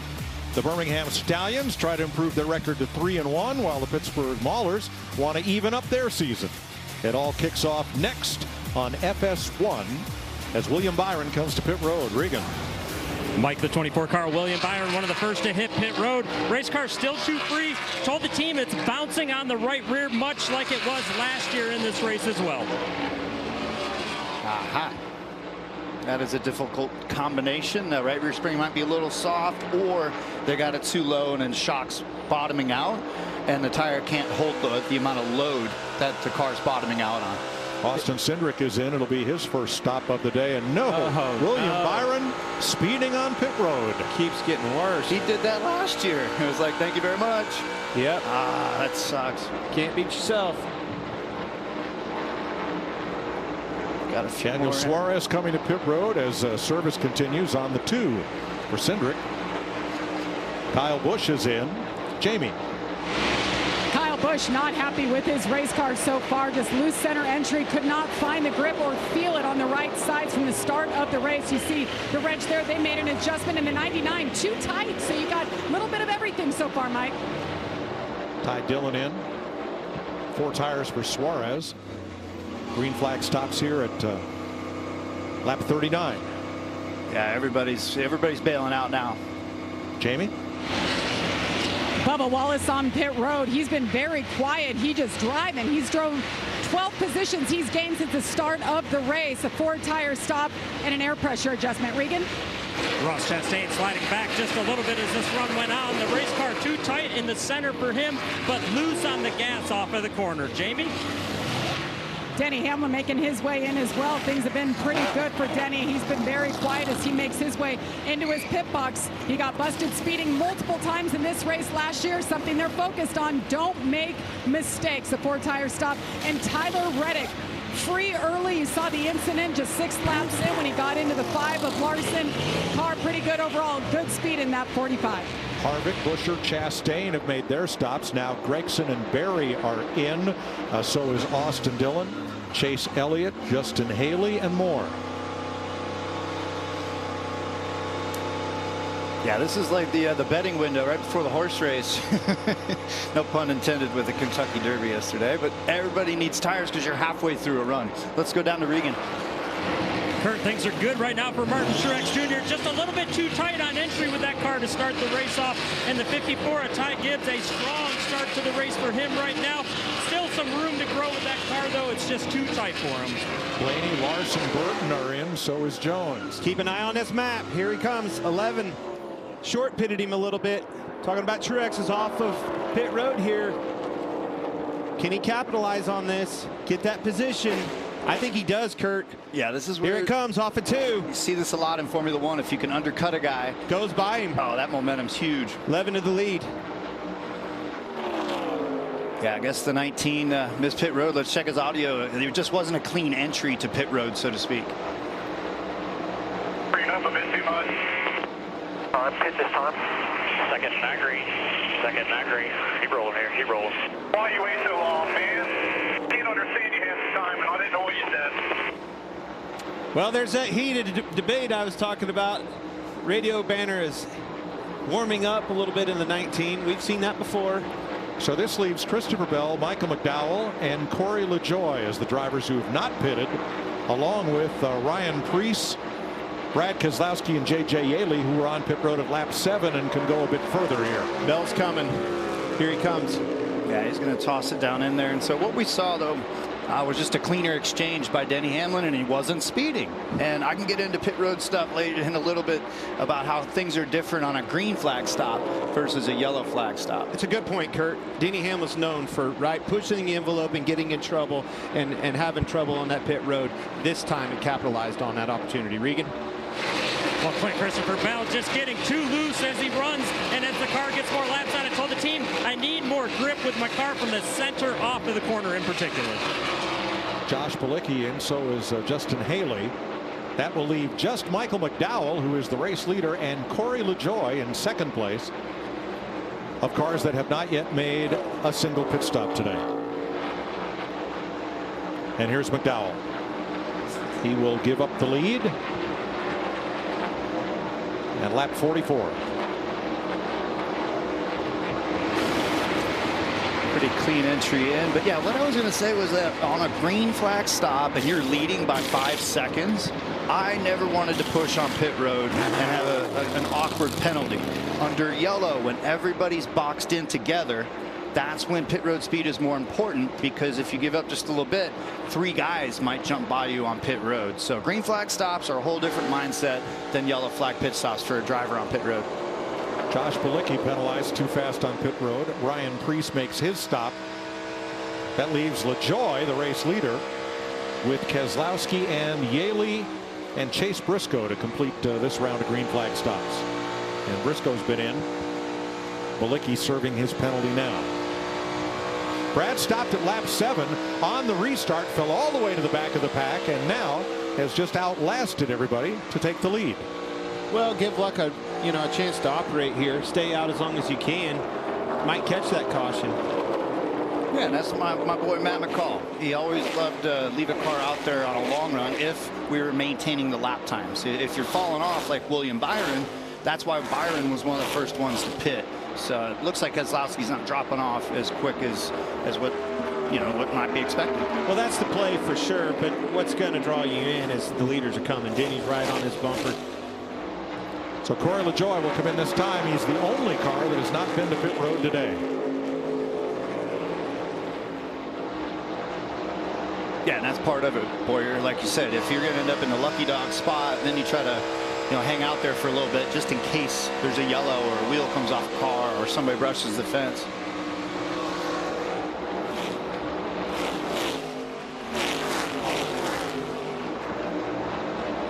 I'll tell you though, Truex is just rolling right in the shadow.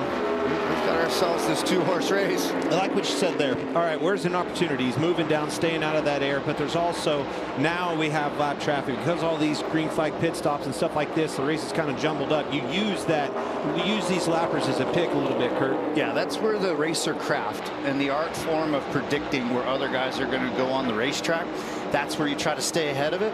Go to the middle, go high, go low, and now you're getting into that 10 laps on tires. This is when you want to try to make that pass. So Denny Hamlin and Martin Truex come back on track after green flag pit stops right with each other. 48 complete in Kansas. The Savannah Bananas played next door here last night. Clint took Clint Boyer out to the ball game. Didn't think he was going to make it back for today's race. Austin Dillon. That was Austin Dillon throwing the heat, and the heat was a banana, a gold-painted banana. Could not believe the job that he did, but just what a great experience. Fun. My gosh, is it fun. Looked like a boomerang he was talking. And Austin Dillon played in the Little League World Series. Sure did. He's a baller. Should have known he was going to go out there and throw a heater right down the pike. So Martin Truex to the lead in traffic here. Just like we talked about, he was in position when it counted. Denny got in that dirty air of the lappers. He moved around, got in position, and made that pass. Used them as a pick. Oh, we got a wheel loose from the 14 on pit road. Rolling down the road by itself. That is not a good sign. That would be the left front. Well, so he stopped, and now is another crew going to grab that tire? This was things that were brought up in the safety meeting on will NASCAR throw a yellow, and it looks like the tire is going to make its way behind the wall. And good call. Got all the way down to the pit road. He almost got on the racetrack. That would have been a penalty. Backing down pit road saved some people some vacation. Yes. Tough break for Chase Briscoe, who had pitted at lap 7 and then has ridden out a full tank here, but now he will go laps down. Yeah, was already having trouble. 5th place, Brad Keselowski, also pitted at lap 7 and is still on the racetrack. Pitted on an untimely caution, had something going on there, had to pit and made it worse with the wheel not being tight. Costly air for the 14 car. Just Brad and J.J. Yaley are on that cycle. Here comes Bubba Wallace, 6th place. There's Rick. Well, Mike, just the update, the 6th car of Brad Keselowski, he was extremely tight to start the race, in particular on exit. They pitted, made an adjustment, topped it off with fuel. Not 100% certain, but they may try to stretch this right here. That's almost what it's starting to look like. So Chase Briscoe will get a pass through for the uncontrolled tire, a very minor penalty compared to if that had happened last year. Yeah, it'd be a vacation for several crew members. Larry Mack, how about Brad's strategy now? He's not been on pit road since lap 7. Yeah, this is interesting, Mike. So he pitted with 73 laps to go in the stage. We went back racing with 71 laps to go. I'm looking at my fuel predictor, and it factors in pace, throttle time, and all of that. And right now this is, we feel like he was full, as Regan reported. Right now, I'm showing where he can go about 20 to 21 more laps on his tank of fuel. And if you look at it right now, there's 22 laps to go in the stage. Oh, okay. Now, Christopher Bell, a lap ago, whips past Brad Keselowski. And Bell is an interesting story here. He is the now 7th place car. He was in 5th prior to the green flag pit cycle. But because he came in 4 laps later than the leaders, they got out on fresh tires 4 laps sooner. And that is why Christopher Bell is now 15 seconds behind. And that's also why you heard frustration out of Truex. Why did you keep me out a little bit longer? Frustrated, he lost that lead. But you cannot be the last one on pit road. You will lose. Wait a minute. Wasn't that the same frustration he had last week early in the race? Why did you pit me later? And James Small said, we have a plan. Exactly. And they ended up in victory lane. I like it. You got to like it when a plan comes together. But I'm back on Keselowski and Matt McCall and the wizardry on what they're trying to do. If this pulls off, they'll have an extra set of tires. You know, if the yellow comes out at the stage break here in 20 and he makes it on fuel, they will have an extra set of tires to use and maneuver later in the race. It's like an extra $100 bill in your pocket. Well, right now it's still paying off. If he can remain up there and keep this track position, he bettered himself probably 20-some spots inside the top 10 here. He was down and out almost last. Still a long 19 to go. Oh, yeah. Slip sliding around on those banana peels. You say wizardry, that old wand's getting a little bit shorter here. Let's see how it plays out. 61 laps complete. Martin Truex leading. Let's take a look at today's right combination, sponsored by Subway. Well, Mike, this may be hard to believe, but it has to do with Toyota and Kansas Speedway. They have 10 wins at this speedway, including 5 of the last 7. 1 year ago, Kurt Busch, driving the 45 Toyota, won the race. Toyotas had 4 in the top 5, all 6 in the top 10, and led a combined 171 of 267 laps. In the fall, Bubba won the race driving the 45, and Toyotas had 4 in the top 5 and led a combined 94 of 267 laps.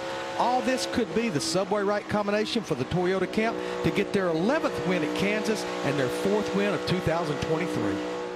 First Chevrolet in the race is Suarez in 5th. The first Ford is Blaney in 8th. The Toyotas 1 through 4 plus 6 and 7 right now. You know how I knew they were fast here? Because you're talking to me? You know, all the brass showed up. I saw all the Toyota brass, all the manufacturer brass showed up here wanting that picture in victory lane. They like what their odds are. Okay, I can see your strategy there. I might have saw that's a Ford down there earlier. I don't know. And then there's plenty of GM peeps, but I see what you're up to there, Boyer. Harrison Burton got into the wall here a lap ago. Yeah, a little scrape. Not too bad. Good save. Good save. Great save. Yeah. And Kyle Larson is working on the top 10. Here he is against Kevin Harvick, the lap car of Josh Bilicki there. Makes a little room. Excuse me. Yep. Move over. Gotcha. That worked perfect, Kurt. That did. I thought he was going to carve all the way to the apron. I did too. And go 3 wide on Harvick, but that's a respect move for Larson to pass Harvick that way while they're working through the lap car. I think Harvick and Blicky both gave him a lot of respect too. Moves him up to 11th. He restarted last, 36th. I was going to say, man on a mission. Whew. Here we go again. It's getting just choosing a lane that somebody's not in and working with your car's setup. And I think the key to this racetrack is just the stick and the way that the car will work on entry. Cars that are complaining and are dropping off pace don't have that corner entry speed. Well, you nailed it. I think that key is whatever setup you figured out last year. They're still using it today, and it's still working. My car was pretty good. 14 laps to go in stage 1 in Kansas. Truex, Hamlin, Reddick, Gibbs in command.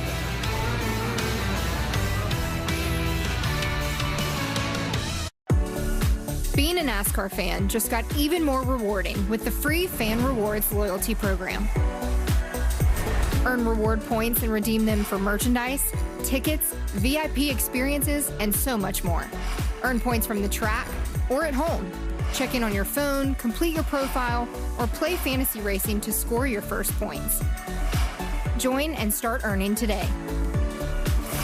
Visit NASCAR.com/rewards to learn more now.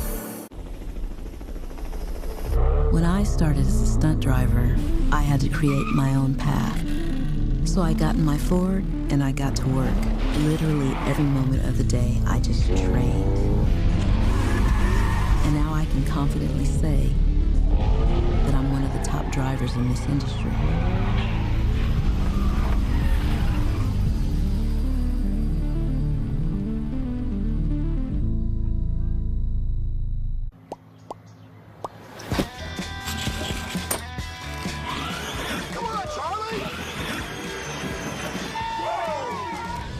Get crafts, sporting goods, restaurants, and the future of NASCAR all from your neighborhood. DoorDash.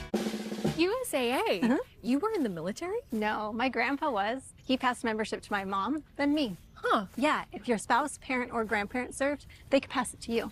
I'll check it out. USAA, for the military community and their families. This is ready to go online. Any questions? Yeah, I got one. How about the best network imaginable? Let's invent that. That's what we do here. Quick survey. Who wants their internet to work pretty much everywhere? And it needs to run smooth, like super smooth. Hey, should you be drinking that? It's decaf. Because we're busy women. We don't have time for lag or buffering. Who doesn't want internet that helps AI do your homework even faster? Come again? Sorry, what was that?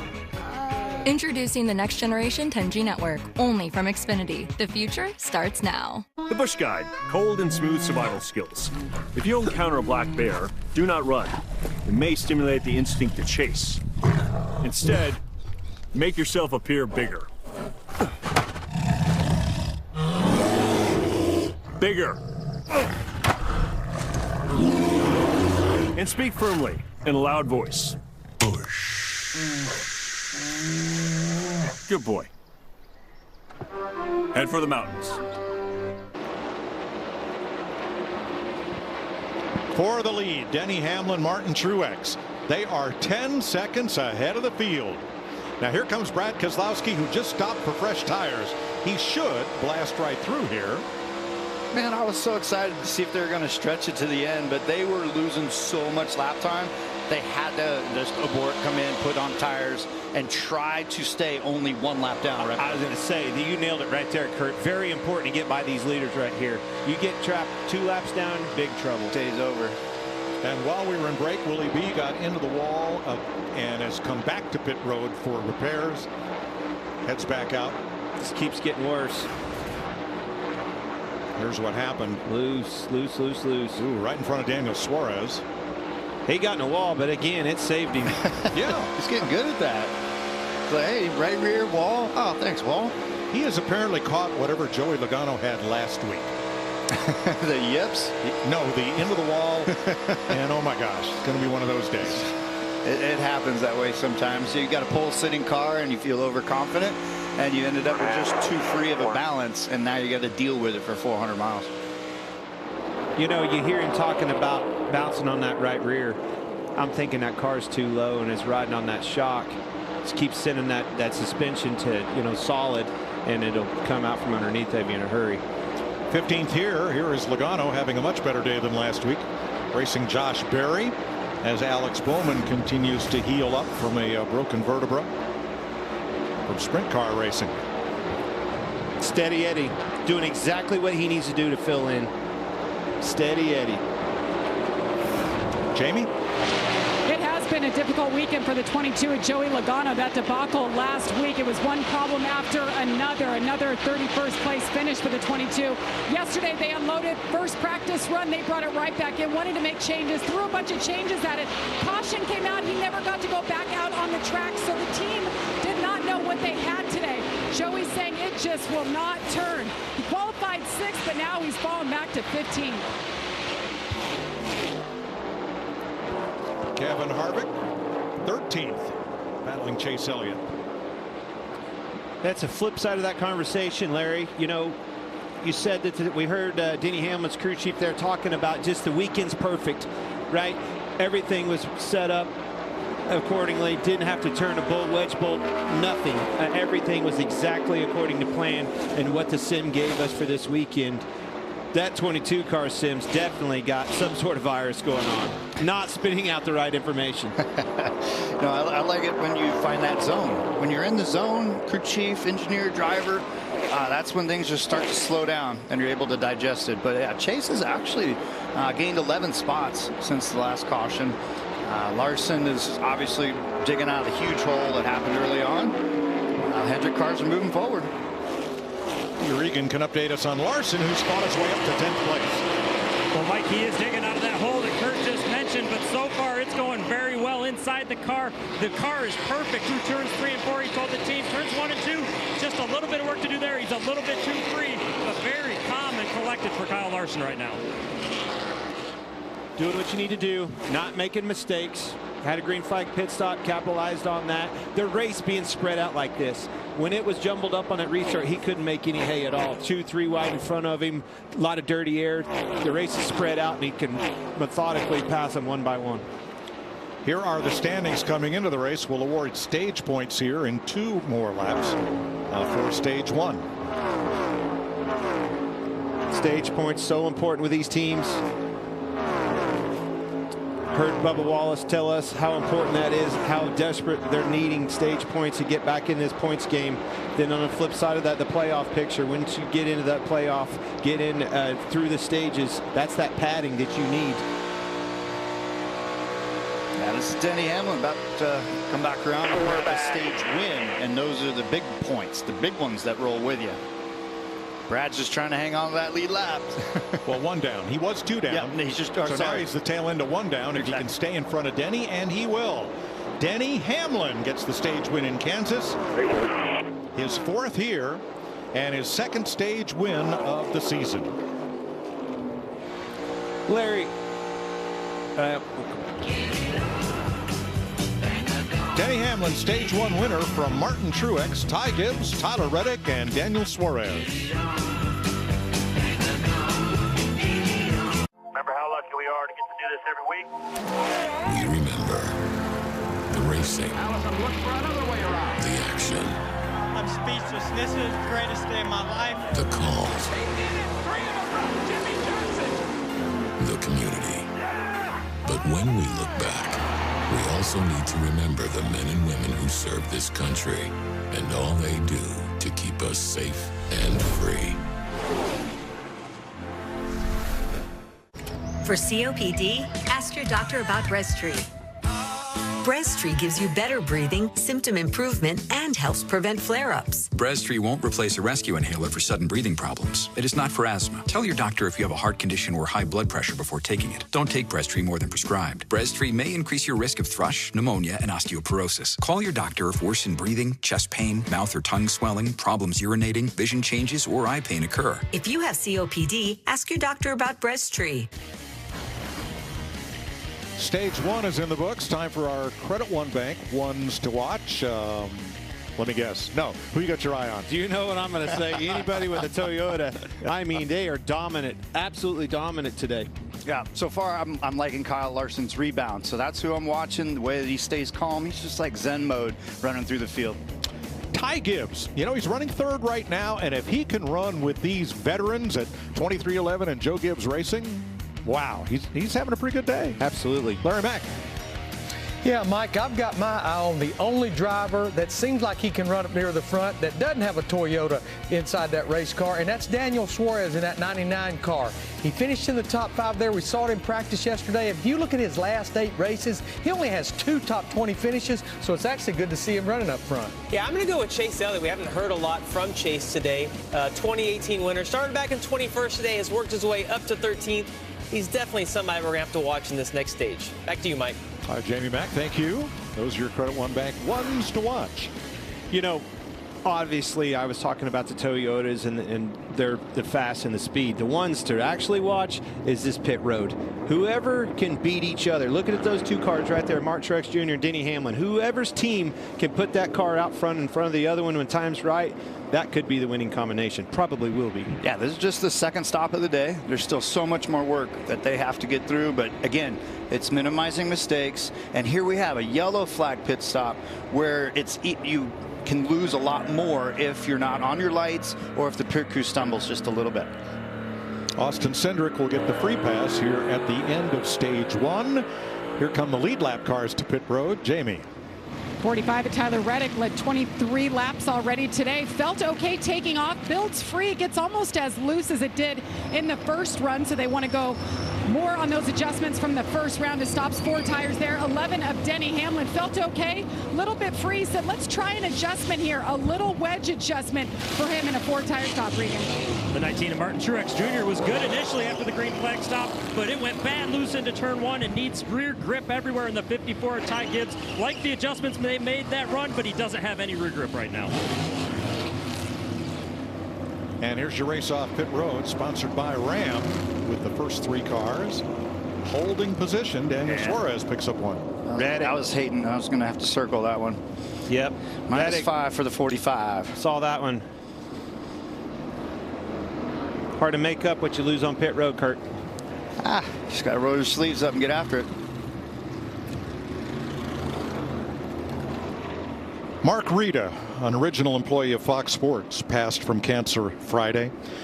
He started as a graphic operator on Fox NFL, produced Arizona Diamondbacks baseball, winning a World Series ring, and was on the faculty at the Walter Cronkite School of Journalism at Arizona State. The ultimate team player, in his 40-plus year career, Mark worked with many of our Fox NASCAR team. Mark Rita was 65. Oh, I'll be gone.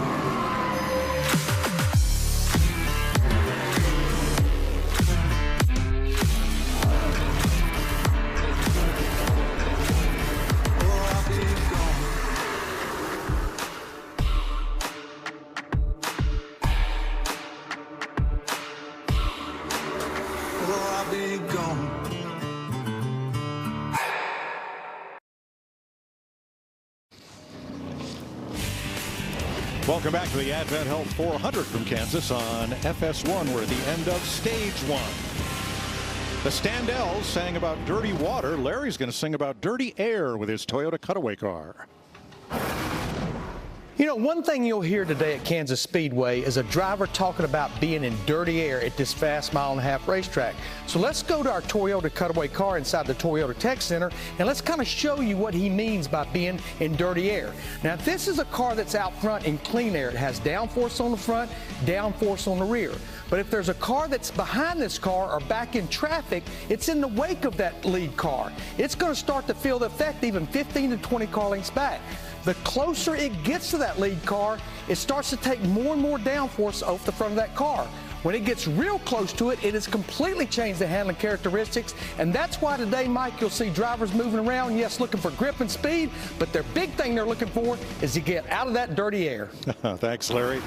Harrison Burton makes a late stop to top off as we get ready to resume here. Tyler Reddick's team had trouble with the jack. That's why he came out of the pits back in 9th place. Let's get an update on the 99 from Josh.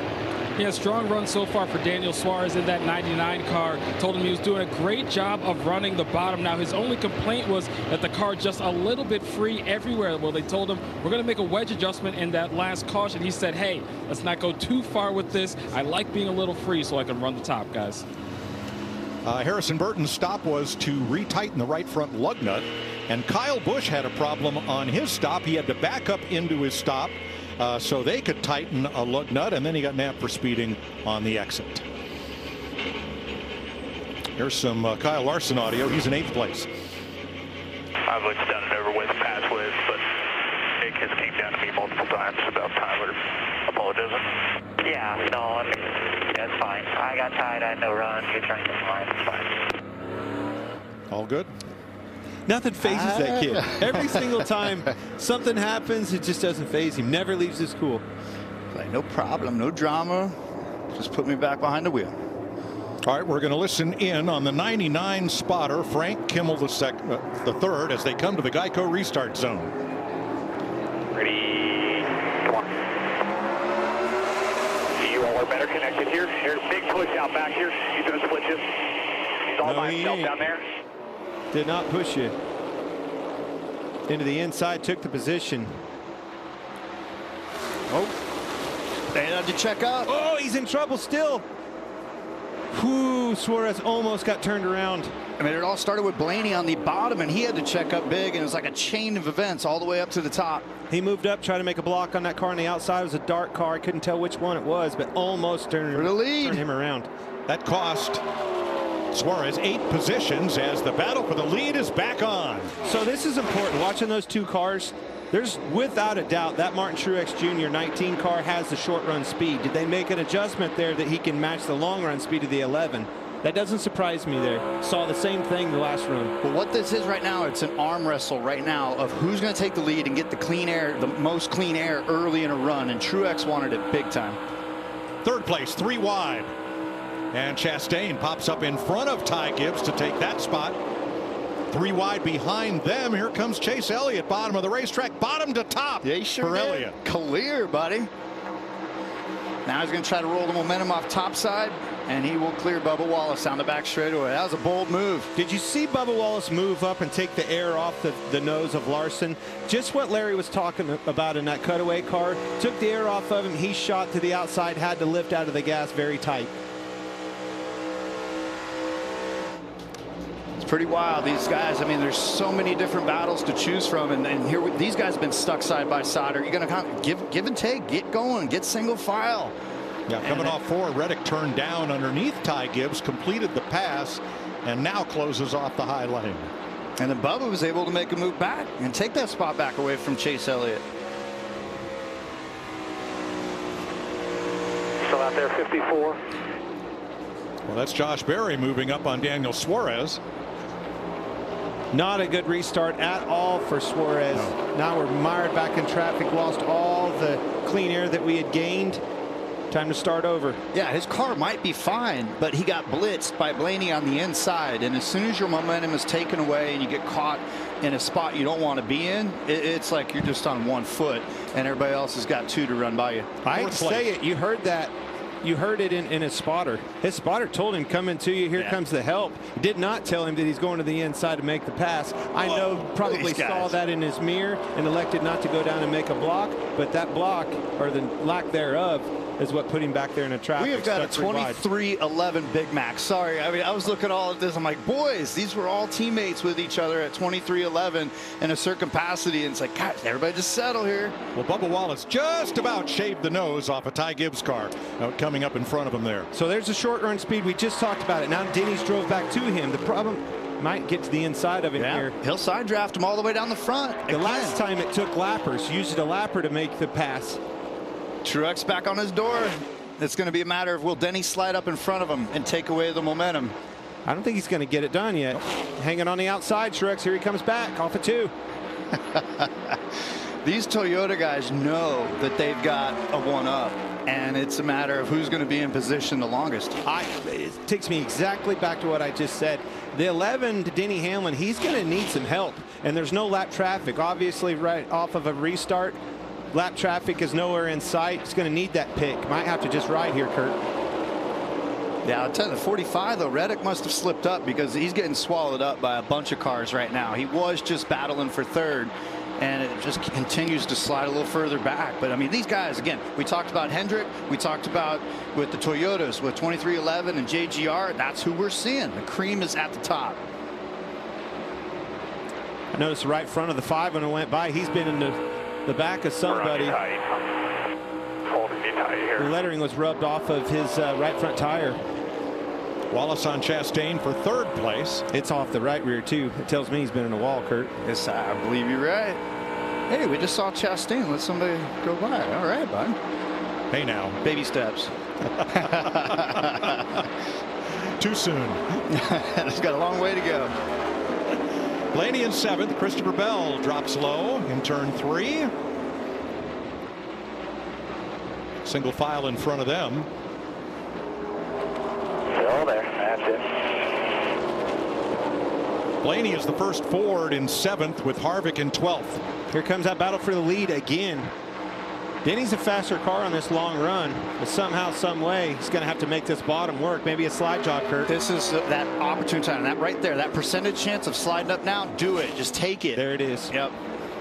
You were feeling it too, Boyer. I mean, you're this many laps into the run. It's about time to start taking that move. And if you wait too long, you get stalled out back there behind that leader, and you start wearing your stuff out. In that wake that Larry talked about, you really lean on the right front.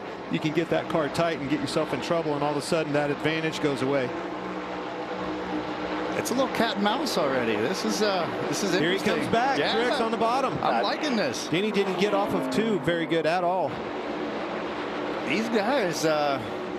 Is there a point at which this becomes aggravating for one or the other of these two? The point of racing a teammate is to show the respect and to have that, back and forth. And right now, one guy's car might be better for this run. This guy's car might be better for that portion of the run. But you got to get it sorted out because the third place car, Bubba Wallace is catching you. That's why you do. Jamie, you got something on Blaney? Yeah, Ryan Blaney, the best running Penske driver right now, but talking to his crew chief, Jonathan Hassler, he told me that the nose changes and aero changes that they made in the offseason really hurt Team Penske on the 1.5 mile tracks. They've been really trying to figure out something to move the needle, and they found it a little bit in practice for Blaney, but right now he's just saying he is so tight, screaming on the radio after the restarts. Just terrible, he says. He is the first of the Fords with Harvick right behind him and Almirola. 100 laps complete in Kansas. Denny Hamlin and Martin Truex just trading the lead back and forth at will.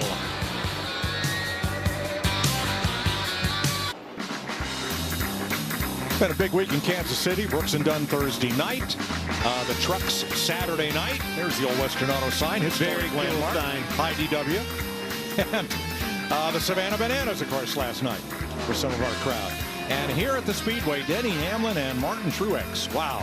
So in Clint's Super 6 contest, here we are in stage 2. But at the end of the race, which of these drivers will be ahead and by how many positions? Right now, that number is 2. Truex in 2nd, Chastain in 4th. There's your leaderboard.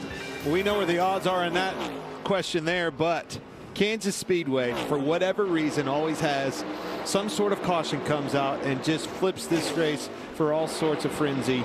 And if that happens, you never know who's going to win this race. So Denny Hamlin has led 29 laps and caution turn 2. Car in the wall. Austin Cindric. He had gotten the free pass back. He had been a lap down at the end of the stage and got the free pass. And now he brings out the second caution for cause of the day at lap 109. I think he had a flat. He was running 19th. Got into the wall very early, rode it all the way around. That right front's down, Kurt. Yeah, that's been the trouble spot is turn 1 entry. Cars will load up. And he had a flat before he got there. Yep. That went down, turned him right into the fence. It's a weird spot to have a tire go down. Yeah, but you want it there. You don't want that thing to blow out in the middle of the corner. We broke a wheel. That's a little different there. Quite. Or it just hit it that hard and changed. I think the wheel come off. I think the nut was off of it. No nut, no hub. The wheel came off. We've seen this. Yeah, the wheel fell off. There's no nut on it. That's what happened. The wheel, it actually runs around on the ball joint or something there, and it just cuts that alloy wheel right in half. Just like one of those Haas tool cutters on a lathe.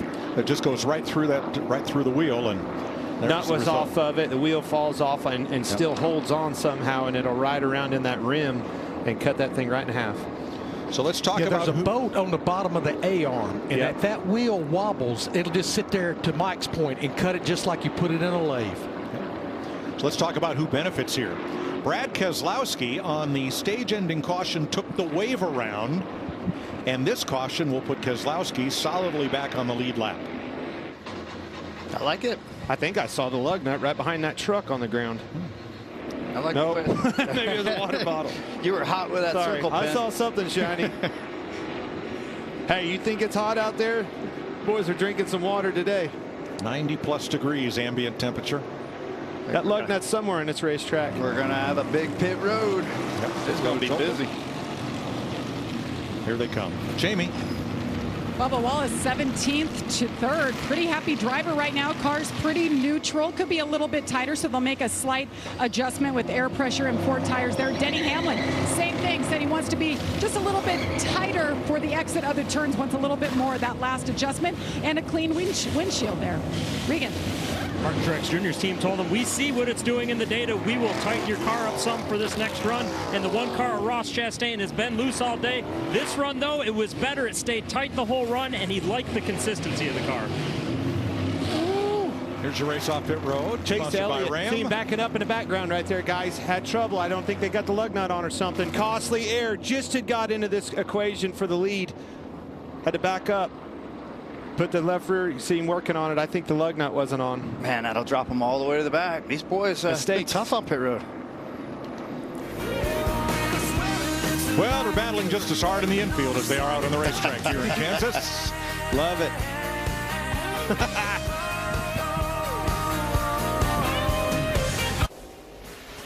Saturday, Fox showcases some of MLB's biggest stars. Manny Machado leads the Pirates against Mookie Betts and the Dodgers, or you'll see the defending World Series champion Astros battle Tim Anderson and the White Sox. Saturday, 7 Eastern, 4 Pacific on Fox. Chase Elliott had a problem with the left rear wheel nut. Alan Gustafson talking with his crew. Elliott will restart 19th. Denny Hamlin will restart 6th. He dropped back, and Hamlin told his team the spots lost on pit road were on him, not the crew. So it's going to be Wallace and Chastain up front, Truex and Gibbs, Larson and Hamlin, Almirola and Barry, Blaney and Harvick, the top 10. The Toyota Camry TRD leads the field here for the restart. And William Byron took the wave around, as Brad Keselowski did earlier. He is now one of about 9 cars 1 lap down. Austin Cindric is going to be held for 2 laps for losing a wheel out on the racetrack, and then he will resume. Whew, that was a lot. Got ourselves another restart. Wow, what a jump by Chastain. Sure is, with a lot of help on the outside. Truex pushing Bubba Wallace. Might see that combination go right to the front here. Yes. He's on that. Chastain had a great jump, but it was too good. Actually, by 1 to either, they're side by side. 3 wide. NASCAR says the restart is under review. Interesting. Here we go, though. 3, 4 wide, cars everywhere down there. This is awesome. Love this place.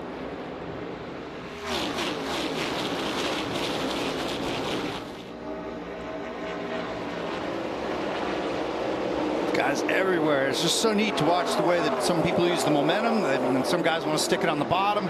Then there's top side. That's where Gibbs has been making up a ton of time in these first few laps on the restart. Ooh, Tyler Reddick shot the bottom there, and whoa, things back up. Almost got into Blaney on the outside. If Blaney didn't hit the wall, you wouldn't want to put your hand in between it. That group fighting hard for 10th place. So close. All these guys, and then you catch the draft down the straightaway, and then you want to fan out into the corner where you grab that clean air.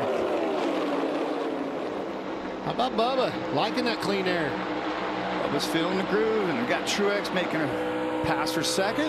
Man, Chastain just cannot hold those guys off. Nope, here comes Hamlin. And look who's showing up. Yeah, Larson is back. Remember me, boys? Yeah. I'm back. And that's our friends right there, Chastain and Hamlin. They are like oil and water. They love to battle each other. Now Larson's going to push Chastain, and we'll see if Denny tosses it down in there to try to clear them both. Surprised Chastain went to the bottom. Gave the 5 the outside. Here comes the run, the 5 to the bottom of Chastain. NASCAR has reviewed the restart, said it was a clean restart, no penalties. And Larson's going to be moving on up. Watch this. Dirty air. Here, chew on this. That car is rolling right now. That 5 car is entered stage 1 here. He's right back in up on the main stage. Yeah, I think he's the only car. This is obvious analogy here, but he is the only car that can run with that 19 and 11. I like what you see out of Bubba Wallace. So get him in the front. That car answered the call. Likes that clean air. Glad I don't think he's going to be able to hold Truex off long. Because he's not going to be in front for long. Truex to the bottom. We'll see how hard he races him. Here comes Truex to the bottom, and then Denny Hamlin right behind him, door to Chastain. There's times where you want to let a guy go as quick as you can. Just get back in line and get your groove and run your lap time. So I think he'll let him go here coming off turn 2. And then push him down the back straightaway with a draft. Chastain coming back on Hamlin. Last thing you want to do is be door to door and allow that, punch that huge hole in the air for the 5 car Larson to capitalize on that and pass you both. Yeah, I think he just went low just to try to get that clean air, and now just draft again and just try to get away and just separate yourself. Well, unfortunately, by doing that, he is pulling Kyle Larson right to them. That's exactly right. He's fast, though. That 5 car's fast. Bubba ain't going to give the spot. Doesn't like the bottom, though. See how he got to the bottom, got tight, missed the bottom, couldn't get to the throttle. Bubba gets the advantage on the outside, the momentum. It's going to be hard to pass Bubba. Reddick makes the pass for 7th, and Kyle Busch, Larry reminds us, what a rebound from the speeding penalty back at lap 80 for Kyle Busch. Now, you talked about that penalty, Kurt. They had a problem in the pits, and you said that penalty might have been self-inflicted on purpose. As far as him speeding on pit road exit, they already had a loose wheel. So they already had the penalty. They already had a penalty, so Kyle Busch from the 8 was going to start in the back. And so Kyle then pushed his lights a little extra just to make sure they would double check with NASCAR if they were going to get a speeding penalty. That is how close it is on pit road. If you already got a penalty, starting in the back, just go double check your lights again. Yeah, it's kind of it's a free trial, right? Free pad. Yep. You're going to start in the back anyway, so why not? It's pretty heads up racing, really. Take advantage of a bad situation. Go see, make sure, you might, if you were 2 lights and you can run 3, book said we can't, and you get away with it, you got that card to play later. He is definitely rebounding. Everybody has had their issues that are now starting to bring themselves back up into the top 5. But again, Truex continues to roll deep. Look at this for 14th place. Blaney up on the high side. Eric Jones, Harrison Burton. Now, it was announced earlier this week that Eric Jones and Noah Gragson, that Legacy Motor Club team, will switch to Toyota next year. They are a Chevy team this year, and they've made that announcement that Toyota will become an 8-car manufacturer in the Cup Series next year, up from 6 this season. Yeah, I like that. They'll be looking forward to Kansas, huh? Yeah, it's a smart business move all the way around. Speedway racing and just more opportunities to put cars in the playoffs, more opportunities for a championship run. That silver car is Chris Buescher. He has cracked the top 15. Clears him. And Daniel Suarez ran up in the top 5. In fact, he was the only Chevy in the top 8 for quite a while. And then after a difficult restart, he's backslid to 16th place here. We know what the nose. Do you want me to move or what? Are you sure? There is no crack or anything? You know what? I'm getting very tired of people taking advantage of me. That's gonna stop. Asking if the nose was cracked or if there was, in other words, doesn't have the speed that he felt like he had earlier. Is there a problem aerodynamically with the front of that car? I'd say somebody slid up and he ran into the back of him pretty hard, showing them the displeasure, and was afraid that he cracked the nose. Exactly. Yeah, it could have happened on the restart where they're grabbing gears, or somebody might have chop blocked them and then he just, hit from behind, he might have a damaged nose. Chase Elliott on the move, restarted 20th, now up to 11th. Chasing the top 10, where Martin Truex leads Bubba Wallace by a little less than a second. Kyle Larson, Denny Hamlin, Ross Chastain, the top 5.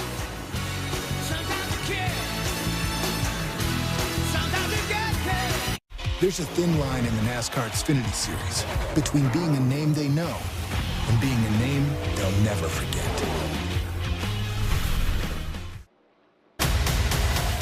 Dirt sprint cars and midgets, there's nothing like it. The power, the out of control. You're on the edge of your seat the entire time.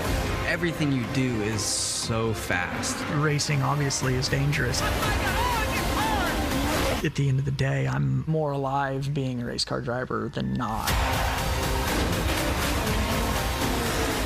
This is Dirt.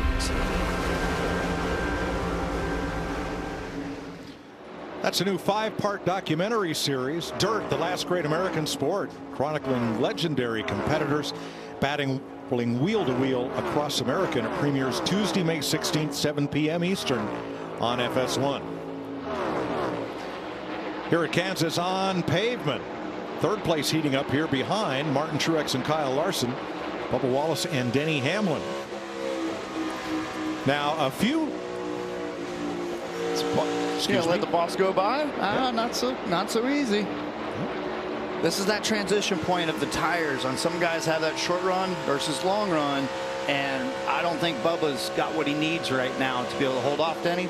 And so it's just a matter of, all right, you just go, and we'll try to hold these 2 spots up further away from the 5th place car of Chastain. Spot on, Kurt, and by far that 11 car's had the best long run speed all weekend long, yesterday in practice and today.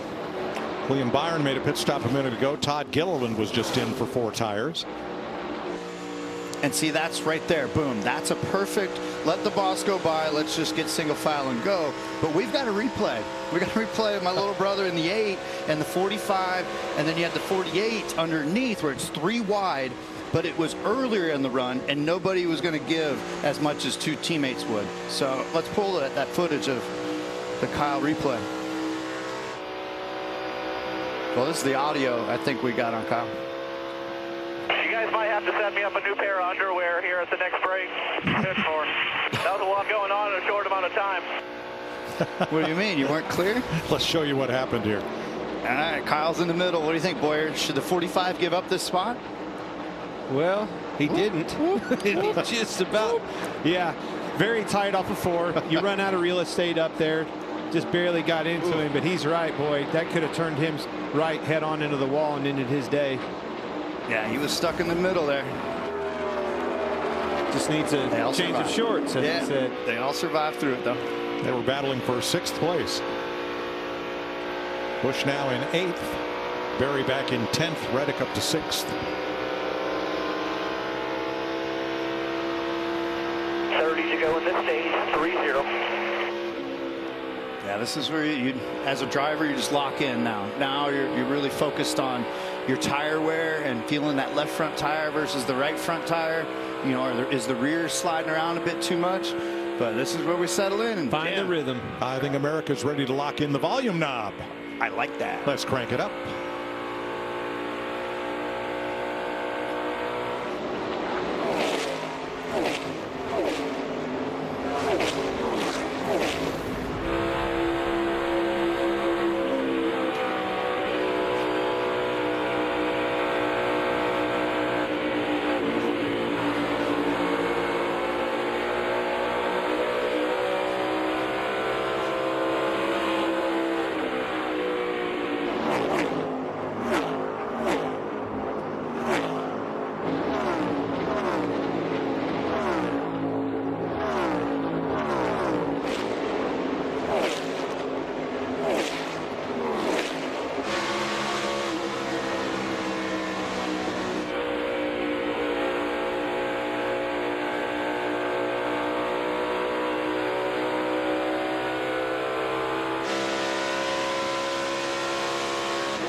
Oh no! Eric Almirola around. And caution is out. Off of 2, down the back stretch. Lap 139. He was running 13th. I mean, that was a good running car. If you're running 13th, it was kind of like a William Byron. Maybe got loose off 2. Yeah, just had a solid day going. Let's find this replay here, see what happened. Yeah, when I was teammates with him, he always loved coming here and just chiseling away.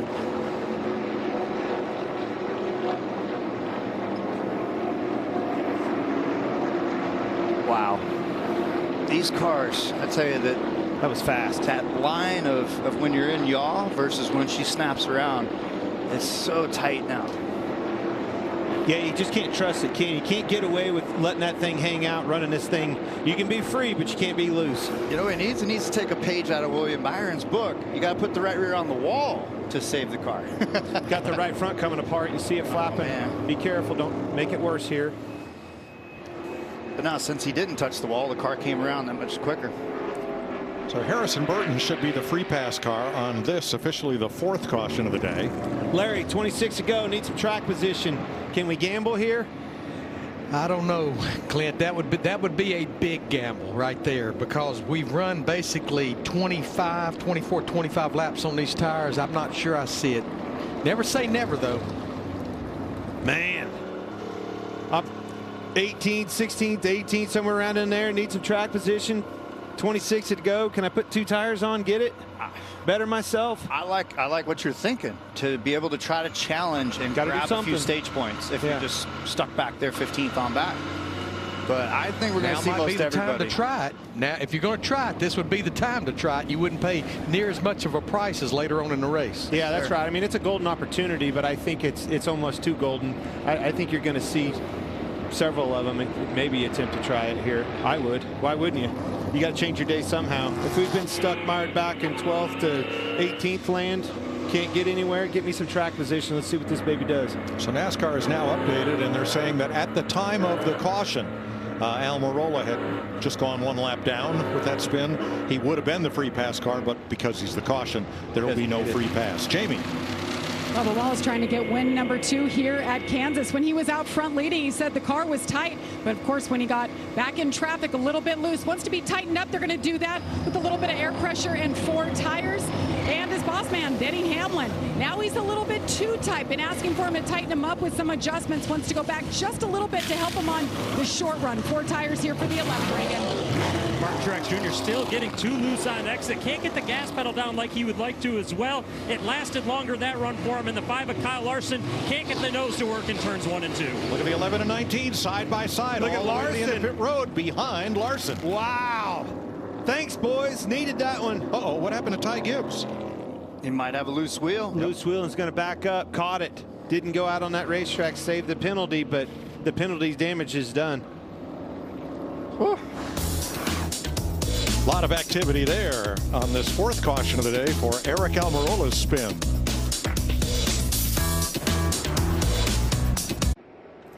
Next Sunday on FS1, the Throwback Weekend.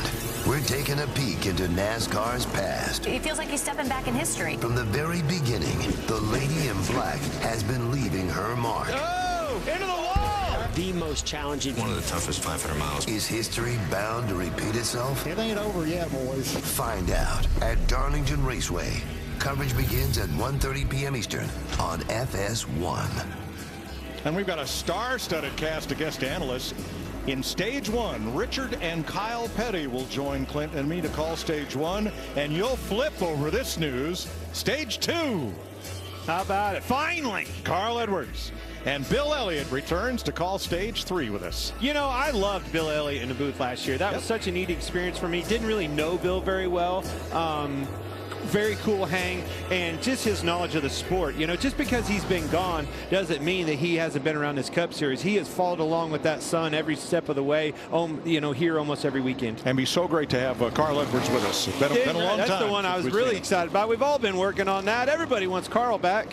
All right, let me clean up this free pass situation. Corey LaJoie would have been the free pass because Almirola was 3 cars ahead of being 1 lap down. But LaJoie was entering pit road at the time of the caution, and since he stopped to service his car instead of driving through, no free pass for the number 7. Thank you. All right, I'm with you. You know what we got, though? Here's your mother's Polishes race summary. Kyle Larson, one of 10 leaders today. 22 lead changes in a very competitive Kansas race. 30 cars on the lead lap with all the wave arounds. And look at Kyle Larson, who just had the second best pit stop of the entire day. Well, he started on top of the mountain and very quickly went clear to the bottom. Worked his way back up. We're back to the top, baby. Let's see what he can do with this. I think he's the only one that can keep up with that short run speed of this Martin Truex Jr. on his outside. Here we go. Yeah, with Larson back, this is like an Eminem song. It's like, guess who's back? Big push on that outside, though. Let's see how Denny Hamlin pushing his teammate. They're going to be wide open, both of them. Side draft him all the way down the back. 4 wide right of your screen. My gosh. Neck and neck. Larson timed the side draft really well. Drives it down in there. And will the 19 stay on his right rear? Absolutely. Got him a little bit loose. Had to check up out of the gas. 19 had to check up. Still 4 wide behind them. Oh. Has he got him clear? He's got him clear. 19 had to check up off turn 4.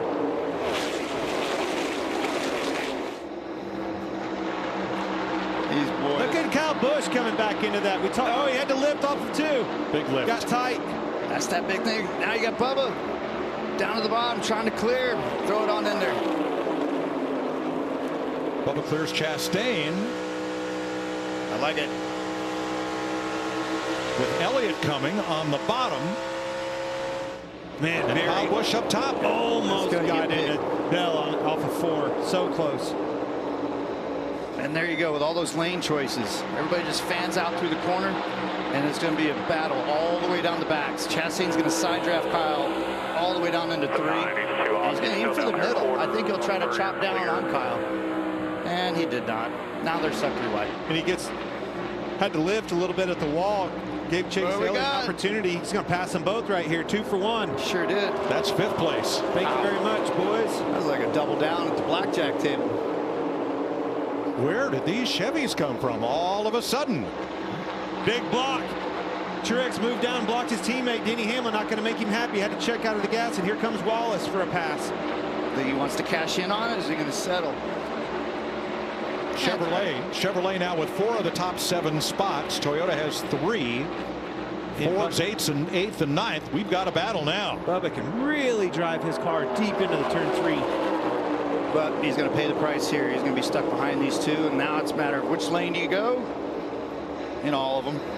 Yeah, here comes the slide job. Is he going to go up and slide? You got all the way out. You got all the way out. Sure did. Yeah, his corner entry speed, right? Truex was able to get around the outside of, slipped just right around Denny. And this is times where, like with Truex. Turn 2, off turn 2, a spinner, and it is Eric Jones. And yellow will wave again. All those wave around cars just were handed back on the lead lap.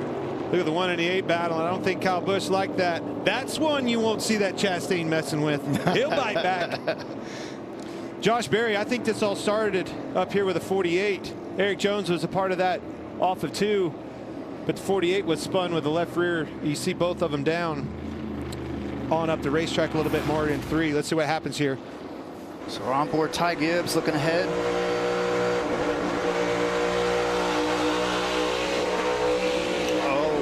Berry come up and got into it. Yeah. Down. Keep coming.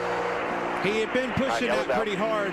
I talked about it off of 4. He squeezed the 20 car, Christopher Bell, pretty hard off of 4. Just got up too high. There's the one I was talking about. It's like a replay of earlier with all these guys on corner exit. Finally got him. Finally bit him. This was all part of a race for 12th place. Here comes the other one. It's time to lift. You got to abort. That thing's shooting up the racetrack.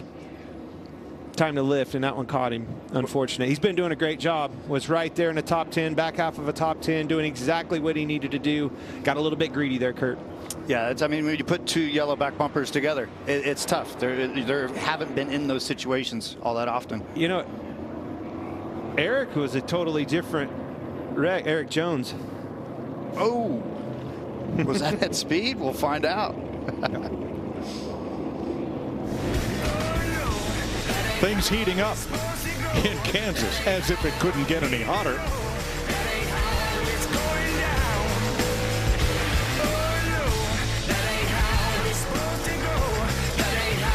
NASCAR Cup Series is back at Worldwide Technology Raceway, and it's time to celebrate. Experience the all-new Gateway Garage Experience and the Infield Fan Zone. Dance all weekend at the Confluence Music Festival. Catch me, Kenny Wallace, on the big stage before the race. It's the Mac Daddy of pre-race parties. Get your tickets by going to www.raceway.com. Saturday, the NASCAR Xfinity Series is on Fox as the future stars of NASCAR take on the track Too Tough to Tame. Saturday, 1:30 Eastern on Fox and on the Fox Sports app. 117 laps to go in Kansas. Here's your Xfinity fastest lap among the lead lap cars. Ross Chastain, 174.77 back at lap 2. That surprises me, Kurt. I thought that would be Martin Truex Jr. all over it at the top of that list. Yeah, you would have thought it for sure. Lap 2, though, I mean, he might have just was in clean air, catching a draft of the leaders side by side. Sometimes that fast lap sneaks up on you because of the draft. So a lot of cars, the cars that are pitting are cars that took the wave around on the prior caution. The free pass goes to William Byron, who spent 53 laps, 2 laps down, and Byron is now back on the lead lap after a wave around and now this free pass. Kyle Busch discussing his relationship with Ross Chastain. This is going to get good. He wrecks everybody every week. Because I'm because he races like asshole, and so I doored him twice down the backstretch like this is morning, boy. Love it. Like I said, that's one that'll bite back. He won't mess with him. Watch. Yeah, it's at the bottom of the screen and it's on. Side draft city, and Kyle was not digging it. I mean, that's 175, almost 180 going down into turn 3, and they're trying to settle it out. Yeah, Chastain just has a run off too, but then watch, he comes left a little bit right there. Kyle did not like that, not one bit. How about that, a downshift? Hit that downshift in the middle of 3 and 4.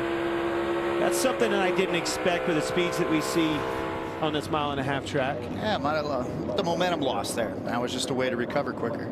Choose coming up here. Do those two have a beef back from when the one blocked helping you win in Atlanta? What? Is the statistician over there just like, he's just like hammering the keyboard? He like was digging. Russell was digging over there. Russell likes to start stuff. Everybody got a problem with Chastain right now. I didn't do anything wrong that day. I was going to say, Russell, I'm pretty sure everybody has a list with the 1 on it now. All 35 of them. And a lot of times he's just racing hard, but it's just that extra level. It's aggravating, right? That Ross wants to take it to. He's a fast guy right now. He's the points leader, but it's the etiquette and the couth that people just aren't digging. But this is how these young drivers are coming up through the system. They want to run every lap like it's the last lap. I mean, I ran a few Xfinity races over the last couple of years, and it's just like a snake pit. I feel like Indiana Jones down at the bottom, like there's just snakes everywhere. Like, whoa. Why are we running this hard, boys? We got miles to run, but that's the tires allow it though. You used to have to manage your tires, you know, back in my day, I should say our day, you really focused on managing your tires. You couldn't just, you know, blitz a restart every lap and every lap be a qualifying lap. That's changed a little bit over time. I agree with that 100%. Denny Hamlin will restart third. We're going to listen to Chris Lambert, his spotter, on this restart. Larson and Wallace in front of Truex and Hamlin. There we go. Great crowd here, by the way, Kansas Speedway. Love to see these Kansans, huh? Just feel good about yourself when you come out here. Back home, love it. Here we go. Ready, green. Yeah, everybody keep in the back of the line. These are refires. These are not sticker tires. Things change. I'm not even going to count how many wide. 4 wide for 6th. Look at that. Michael McDowell, that yellow car up on the wall. He's been doing this every restart. Get right up against the wall and get all you can get on these restarts. All right, who's gonna? This reminds me of Vegas. Bubba's gonna race him hard. He knew that he needed to stay there, not let Larson slide up. Oh, he didn't clear him. Had to lift a little bit off the wall. Here comes 11. That's right. These boys all want a seat at the table. I think you're going to see Denny Hamlin's long run speed show up here. This is going to be important to get clear of him. Watch Denny get this toe off those cars side by side. Huge hole in the air. Is he going to go for it? Stayed in line. Larson's going to slide job for sure. Denny's going to back it off and try to get the momentum. He's not going to get the slide job. No, he did not. These are the two that battled for the win here last fall up front. Watch this. This is such awesome racing. This track just gives us this perfect platform. It's perfect canvas. Here's the slide job. It's not going to clear up. Better do it quick. Did. Oh, Bubba had trouble. Yeah, he wiggled a little bit. Wow. This is some great racing, Clint. Sure is. Things change a little bit on the older tires versus stickers. These boys are working hard. I liked how Larson came off the wall there. Didn't ride the wall on the exit of 4. Kind of diamond the corner. Took the air off of Wallace on the exit. Kyle Busch in 5th. Larry tells us just ran his own fastest lap of the race. And you're fixing to see him in that shot. There he is, catching these guys, starting to be a part of this equation in the lead. These Toyotas are losing slowly but surely their stranglehold on the speed. How about Wallace back to the inside of the leader, Larson? As you say that. Yeah, right. He's clear. He's clear. Is he going to take it? Yeah, he took it. It's 8 to go for a stage break, mind you. These are big points that everybody wants. You want that stage win. Exactly what he said to you, Kurt, on the pre-race. Stage point win. Yeah. Start banking points. Trouble back straight away. Car spins down to the inside wall and hits at Christopher Bell. Caution. Huge hit. Did I not tell you these boys are racing hard on these old tires? We've got good cars having trouble. Into this stage, points are on the line. He was second in points, by the way. Yeah, I'm stuck. With a good stage in there, would have went to the lead over Chastain. Not now. Was running in 8th place. Game over. Wow. Hard hit. Why do you guys always call me up for all these super exciting? They will not roll. They will not roll. AMR safety crew on the scene there. They're going to have to get the roll back. Just like we talked about, Kurt, for whatever reason, you know, this track just always delivers some wild, crazy, where did that come from action. You see him spinning off at 2, hits the inside wall hard here. Wow, yeah, there's so much going on. I mean, we might not have footage of when that wreck started because it's 2 wide, 3 wide, passes for the lead, and everyone's 6th caution of the day. Everyone's got their strategy. So will this be the stage in? What are we going to do here? Is there some strategy on the line here, Larry? Yeah, we don't know that we're going to be able to get back going. It depends on how quick they can get this 20 car. If you think you can score stage points here, you may stay out. It looks like to me Bubba Wallace is dragging them all down pit road. Everybody wants those 4 fresh tires. Jamie?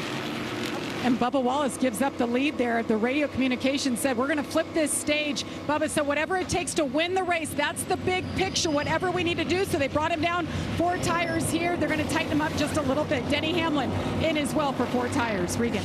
Martin Truex Jr. was told to do what the cars in front of him did. His race car a little bit tight. Had a slight vibration as well on the last run. And the 5 of Kyle Larson was good out front. Once he got back in second, though, the car was too tight to go as hard as he wanted to.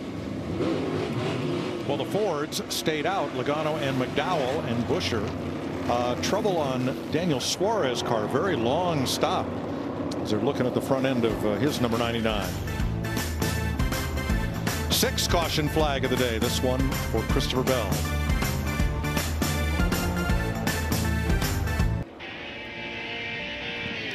Welcome back to the Advent Health 400 from Kansas on FS1. Christopher Bell's car hauled back to the garage, and we got an idea of what may have happened there.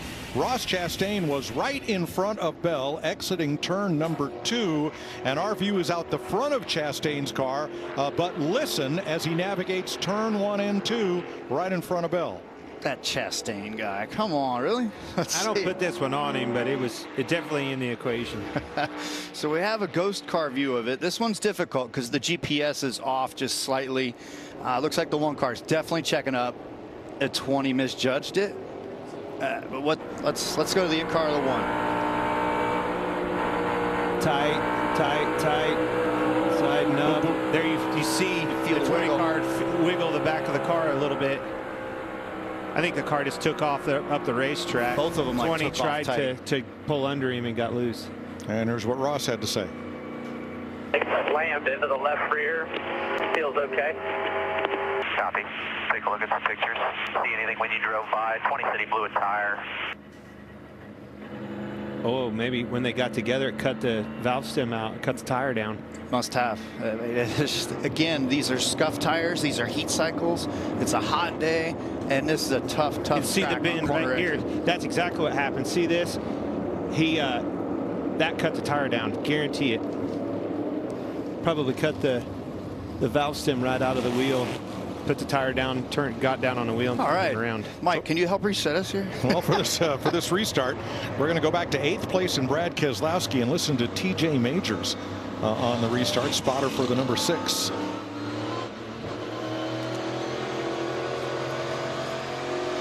Top 9 stayed out and did not pit. We thought we had mayhem already. Now we've got super old tires. Bubba's back there at the first car on 4 tires, 2 tires for Priest. And 3 to go in stage 2. You better get to talking, Kurt. This is going to be wild. I would just want to sit back and watch.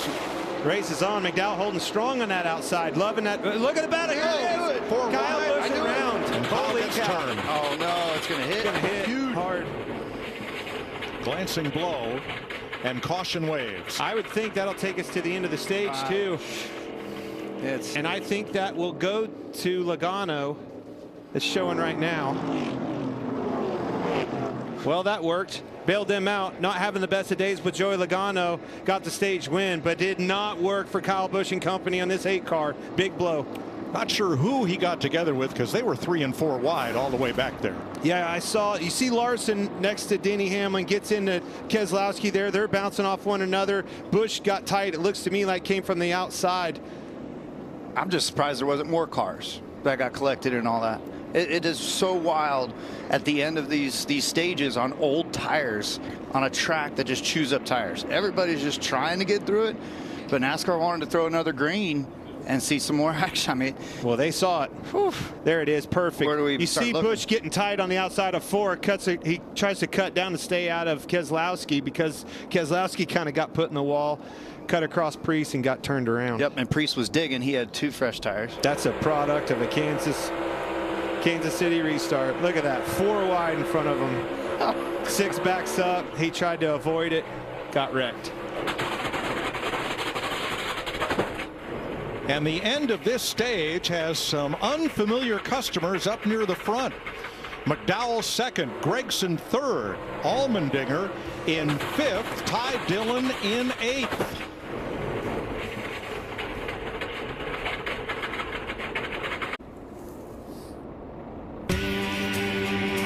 Welcome back to the race here on Fox. I'm Shannon Spake, Jamie McMurray, and this really has been a day of guys having issues and then, of course, rebounding. Let's walk through some of those guys. We'll start with Kyle Larson. Happened really early with that 5 car on the track. Yeah, lap 5, you see Tyler Reddick gets a little bit tight off the corner. Larson's had fast cars all year long, had a lot of trouble, but he was able to recover after this spin. You see him right here. Going to make it 3 wide between Kevin Harvick and Josh Bilicki. Larson goes on to be able to lead this race, Shannon. I think he's going to be the leader after this stage break. Chase Elliott, though, another guy, drove up into the top 10, had this loose wheel, but was able to come back to the top 10. He's got a fast car. I know we've talked a lot about Toyotas, but these 2 Chevy guys have been good all day long. And Kyle Busch, issues all day long for this guy. You see he had a speeding penalty, he had a loose wheel, and then just now before we ended this stage break, he even had some controversy with Ross Chastain, which I know you're going to think I'm crazy for saying that. But right here as we ended this stage, you see Kyle gets loose, spins around. I thought maybe he's going to be able to recover. We saw him get out of the car. His day is going to be done. The restarts have been pretty wild. I mean, they always are at Kansas. Well, the restarts are always good here, but the whole shakeup, and the guys talked about it in the booth, when you have no tires, 2 tires, 4 tires, really fun here at Kansas. Yeah, we'll see how this stage 3 goes. Back to you guys in the booth, Mike. Thanks, Shannon. 7th caution flag of the day as Kyle Busch's car gets hauled into the garage area. But let's go back to lap 149. Look way off the right side of your screen. You'll see Ross Chastain coming into view and then Christopher Bell. And here they come off the corner. Yeah, Chastain was obviously coming off the bottom. Seemed to me like he was pretty tight. Bell was running that middle to outside, coming back down. And as they approach the wall, they start to. Right there's like this extra movement. I'm not sure they just both ran out of space. Yeah. It's almost like the air kind of pulled them together right there at the end and got into one another. It's a racing deal. Hey, that's a racing deal at Kansas City off of 2. Josh will talk to Christopher Bell after pit stops. Pit road is open this time for the end of stage 2. What a huge fix of a day for Logano, McDowell, and Gregson right there. Big hit for Wallace and those boys, though. Jamie? And Joey Logano has just had his hands full all weekend long, but they've been working on it today and actually made the car better. They took a gamble there, got the stage win, and he said he doesn't want any adjustments. I even heard Roger Penske cue up the radio. He approved of the call. Eric Jones in the 43, he's had quite a day, but they rebound. He's up front, pretty happy that he has a cool suit on because it's so hot today. And Michael McDowell in the 34, trying to get his first top 10 at Kansas. Car's good right now, Regan. Noah Gregson, some good stage points for him there. Having a solid day, been inside the top 20 all day long. Needs a little bit of front and rear security. They're going to leave it alone in case the track changes, though. So Logano leads them off pit road. We have 28 cars on the lead lap. Let's go to the care center and Josh. Christopher Bell checked and released from the care center. What happened there from your perspective? Yeah, I mean, just trying to get a little too aggressive on the side draft and got into the one and spun out. Got you okay, Christopher? You know, owned it, and that's why it was confusing as to what happened. He told you right there. Just got a little too aggressive. Toyota's dominated early, but only one of them got stage points in stage 2. Joey Logano, stage 2 winner.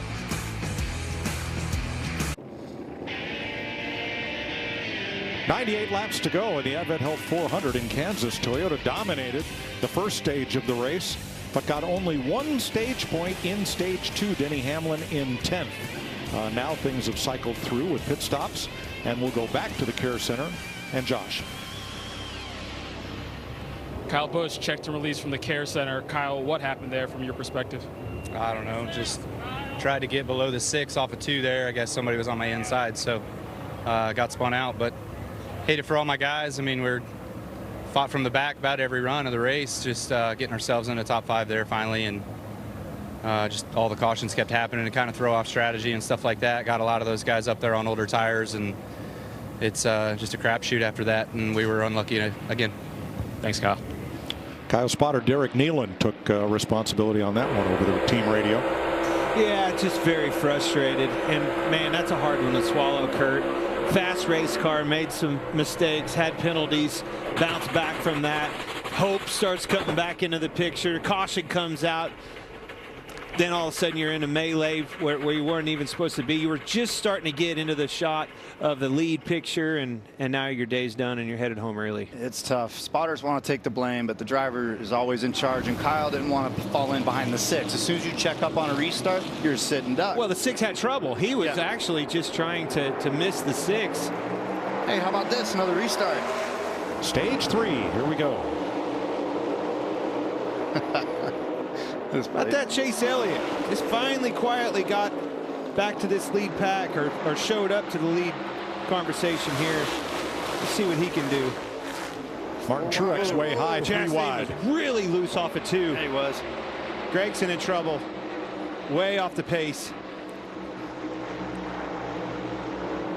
Some great racing. The car's just going fan out, and now got Reddick stuck in the middle. 3 wide for 5th. He's going to try to battle through it. Watch him. He's going to toss it down in the middle, and he's going to try to clear them both. Truex, big head of steam on the outside there. Not going to get either one of them. Nope. Comes down to the inside of Bubba for 2nd. Big run off the top of 2. See if he can slide up in front of him and get this position. Staying on the bottom. That 11 car has been the strongest car in the long run all day long. See if he can run the 5 down. Those first 3 settled in, and now Truex is trying to get to the bottom side of the Elliott. Well, the top worked for Truex in 1 and 2 last time. This time he's on the bottom, solidly in 4th. Big run on the top side, Elliott. Wow. Power move on the top of there. Clear. New record for lead changes in a cup race at Kansas Speedway. I'm entertained. Yeah. Been a good one. It ain't over yet. No, it's pretty wild. Another 3 wide with Reddick, Truex, and Blaney off at 4. Wow, that was tight. These guys are just zigzagging. Like one of the cars is good in 1 and 2, and then one of them is good in 3 and 4, and they can't sort it out. They're stuck. Larson, Hamlin, Elliott, Reddick all just ran their fastest lap of the day. So did Gibbs, Harvick, and about 10 others. Time to let them horses run. Holding them reins back is over. Outside 19. Ty Gibbs with our Monster Energy cam. These 3 wides off of 4, you just run out of room over there, Kurt. Eventually, that's going to catch some of these guys. I mean, I think they've seen enough of it or should be hearing about it, but you still are just hoping and praying you're clear and the guy's going to give you room. That's all over with now. People aren't giving anything up where they should have been earlier. 3rd place. Chase Elliott dropped to the bottom in turn 3, took the spot from Bubba Wallace, who looks low off 4 and wants to pay him back. Wants the spot back. Chasing you. Little crossover. Loses the momentum and the edge getting into 1. He needed to clear him. Watch this outside. Larson had to lift. That's right. I love that part of these new cars. You can totally tell all sign of them flames coming out of the pipes. That's for sure.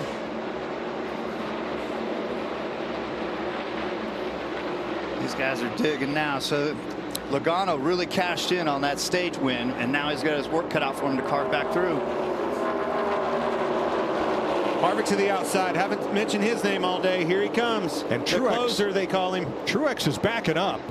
He says the car is plowing, and he's fallen to 8th place. It looks like, oh, Gibbs is loose under him. He's going to lose it. Yeah. He's able to save. No. Now he's going to get the inside wall. Oh, he almost had it saved. No, he's going to get the wall. Oh. I don't think that one's going to hurt. That one took forever to finish up. Man, he almost saved that thing, Kurt. Nurse it back, buddy. Get it in gear, get it back. Been doing such a good job. 8th caution of the day, Ty Gibbs. I mean, this is just pins and needles city. Like, everyone is struggling on the corner exits, but here, this all starts way early. Off 4. Sure did. 3 wide, down the front straightaway into 1. Seen him get up. Yep. Took the air off the side.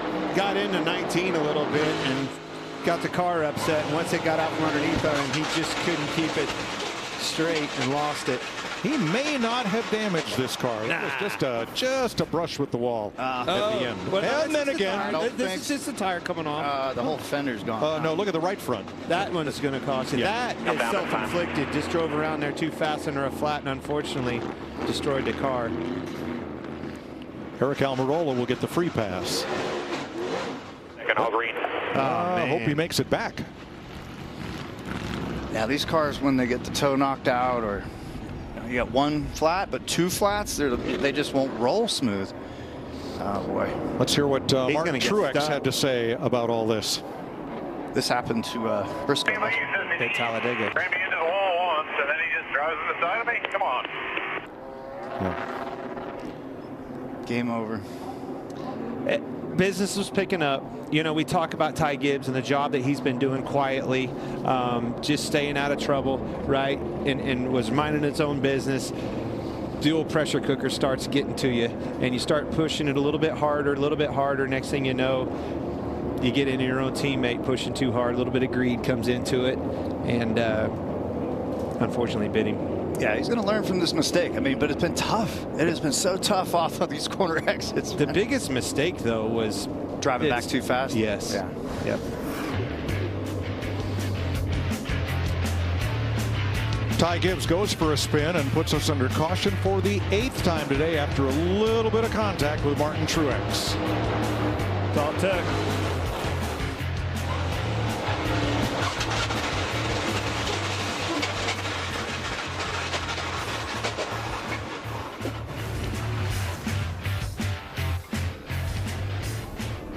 That rocking chair would look great in our new house. No, a new house, eh? Well, you should definitely see how Geico could help you save on homeowners insurance. Nice tip. I'll give you $2 for the chair. 2? That's a Victorian antique. All right. How much for the recliner, then? Wait. How did that get out here? That is definitely not for sale. Is this a yard sale? If it's in the yard, then it's for sale. Here we go. Geico. It's easy to switch and save on homeowners and renters insurance. Has this happened to you? AT&T and Verizon rope you in with phone offers, then bind you to a 3-year device contract. Break free with T-Mobile. Introducing Go 5G Plus, the first plan that always gives new and existing customers the same great device deals, and you're upgrade ready a year earlier. Right now, bring your phone to T-Mobile and get one of the latest 5G smartphones free. Hello? Yes, I'm free. And so are you. No, I'm not tied up at all. Surely this is too many rope jokes. Break free with Go 5G Plus at T-Mobile. This week is your chance to try any Subway footlong for free, like the Subway Series menu. Just buy any footlong in the app and get one free. Everyone loves free stuff, Chuck. Can we get paid in a footlong? Get it before it's gone on the Subway app. Pod's biggest sale of the year is now extended. Save up to 30% on moving and storage until May 9th. And see why Pods has been trusted with over 6 million moves nationwide. Save up to 30% now until May 9th. Visit pods.com today. 1 minute, we're going 110 down at Sandy Beach in Florida.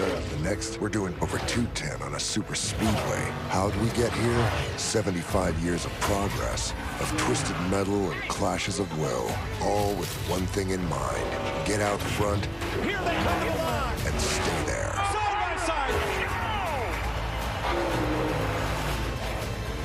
Because out there is where the future is. NASCAR, always forward. You seriously have got to put your life on the line. You gotta want it worse than anything else in this world. Why would you not want to be a bull rider?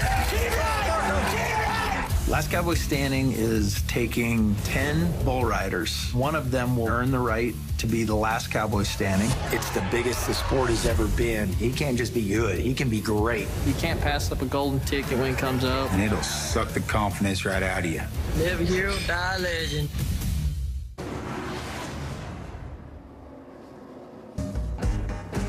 Well, fans have seen plenty of action here at Kansas today. They have enjoyed a record number of lead changes for a cup race on a beautiful, cloudless, 90-degree day at Kansas Speedway. Ty Gibbs brought out this most recent caution. He wanted to stay in the car and wanted the car pushed to his pit stall. NASCAR said no. The official told him to get out of the car. You're going to the care center to be checked out, and the car is pulled to the garage. That's a little overkill. Sorry, needs to be said. He barely touched the wall. Has to get out of the car, have to go through all the protocol stuff. He could have got that thing towed to his pit stall and at least got back out there, probably made some laps and saved some points here. It wouldn't roll back properly, and that's the way these cars are. Sometimes they wreck and the tow line is all wrapped around, or the tire wraps itself around the hub and it won't roll properly. That's why he couldn't get it back to his pit box. And I saw that same thing. It wasn't because he Briscoe. hit the wall and it was wrecked. The point is he's going to go over there and have to spend 15 minutes in the infield care center. Trust me, my vitals would be up a little bit if that was me. And I wouldn't get cleared out. 43 people are still alive in Clint's Stage 2 contest. I told you them old race fans they're on it. They know what their drivers do out there. Hey, we're getting a lot of the regulars back up front here. That's really a key factor with Larson, with Hamlin, Elliott, Wallace, Reddick. I mean, all these guys are somewhat surviving. This is turning into a war of attrition. I've never really quite seen a race at Kansas like this. But inside the car, you just got to stay focused and just believe in your team's strategy. Believe in the calls that they're making. And right now, so look at this top 10. 4 Toyotas, 4 Chevys, and 2 Fords. There's Truex. Things have changed. Yeah, didn't like that car. Wanted some handling. He was tight. Got to make those adjustments. He's been in a wall. Regan? Well, you guys are exactly right, Mike. You see the damage on the right side of the car, but he came on the radio a little while ago and said it is plowing again. Of course, early in the race, they had gotten pretty good with that car, and it would cycle through good on the long runs, but not very good right now on the short runs. 4 tires for Truex.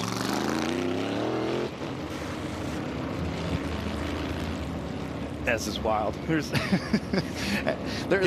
the damage on the right rear that we saw there, is that where his tight's coming from?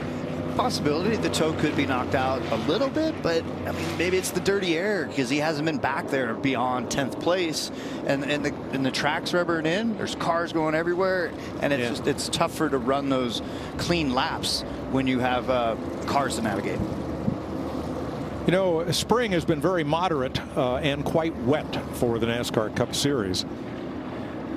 This is by far the hottest day of the year. I think the temperature tickled 90. Phoenix 81. Austin, the road course, 79. 78 for Daytona. So quite a big jump up. Here are some of the drivers talking about the heat today.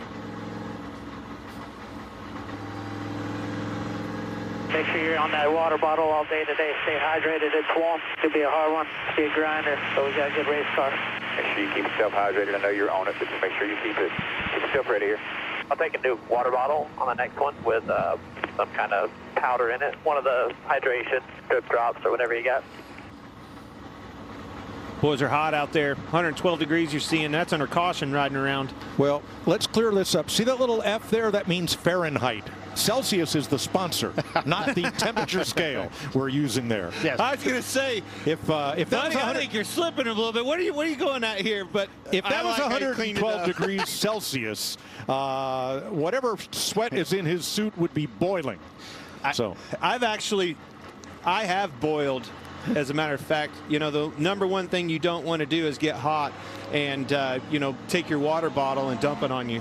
I've done that, and if you know what I mean, I had not scrambled eggs, I had fried eggs on both butt cheeks. Ooh, yeah. I've heard war stories. You do not pour water on yourself. You just end up cooking yourself. I thought you meant boiling, like in the head. You know, like being angry. On my butt. So the crew in the truck is saying you were Clint Boiler that day. Yes, sir.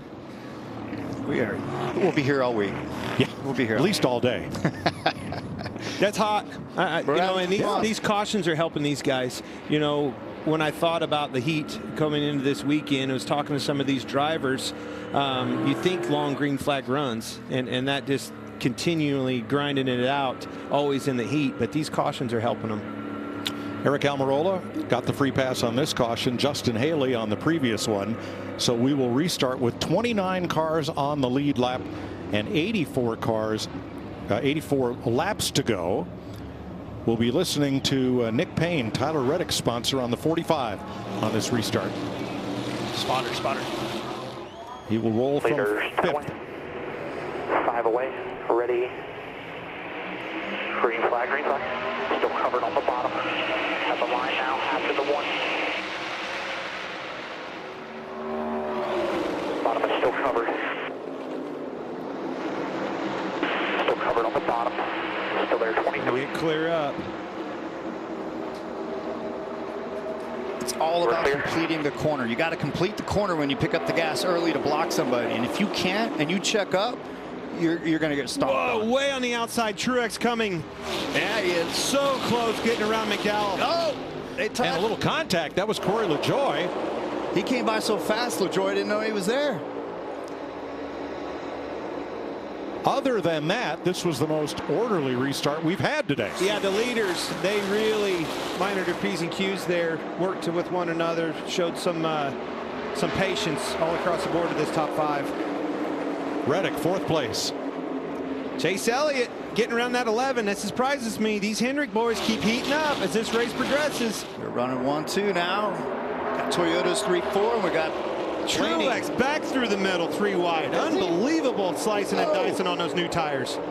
Puts down on the bottom. He's coming quick. We got Chase for the lead, though. Is Larson going to let him go? How about that, Kurt? Did not see this coming at all. Neither did Kyle Larson. Didn't quite let him go. Let's see if he wants to side draft him. Oh, he tried. He's going to get high. He's running up the racetrack. Not clear. These two boys, they've raced each other pretty hard as teammates in the past. Here comes Denny. Right there. Denny's I thought he was going to do a crossover and 2-for-1. Slide up. He's out there. The 9 was so busy trying to figure out the 11 that he didn't close the door on the 5. So it looked, all right, why didn't the 9 move up there? You can't just turn right and head up the racetrack. You would have to lift at the wall. He ended up wrecking you both. He was committed to blocking Denny. But look at that. He was able to pull the move off. And here comes Reddick right back into play. Very impressive, Chase Elliott. Only way he makes the playoffs is a win, folks. Hungry. Here's the opportunity. Really good. Sure is. Elliott missed 6 weeks recovering from a broken leg snowboarding accident and fell deep in the point standings. They might be able to point their way into the playoffs, but the sure way to get there would be with a win. That's right. Might not need it with the playoffs. Now you need to start worrying about playoff points, right? If you can get a win and get yourself in, you're going to need those playoff points.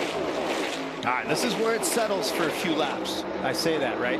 But it's the lap 3, 4, 5. Everybody kind of is like, all right, did I bullet through the slip angle on my fronts? And now am I going to get too tight and not be able to seal the deal on corner exit? But this is where I believe we'll have a long run and guys will settle in. Can this Truex on these tires, you know, capitalize on the advantage here and get to that point, get to the lead? I mean, he's only gained 17 spots since they started this restart. Yeah, but they get harder the closer you get to the front. Regan?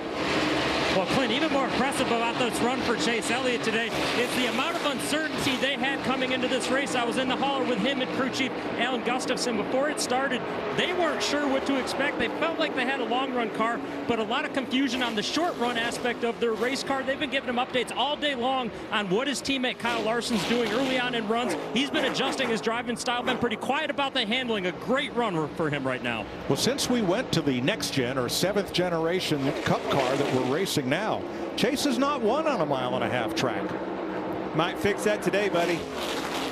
That is a very good point. I'm kind of surprised by Larson, to be honest with you. Slipping. Turn 2. Harrison Burton spins after almost running over Chris Buescher, who just about stopped in the middle of turn 2. Kept it out of the wall.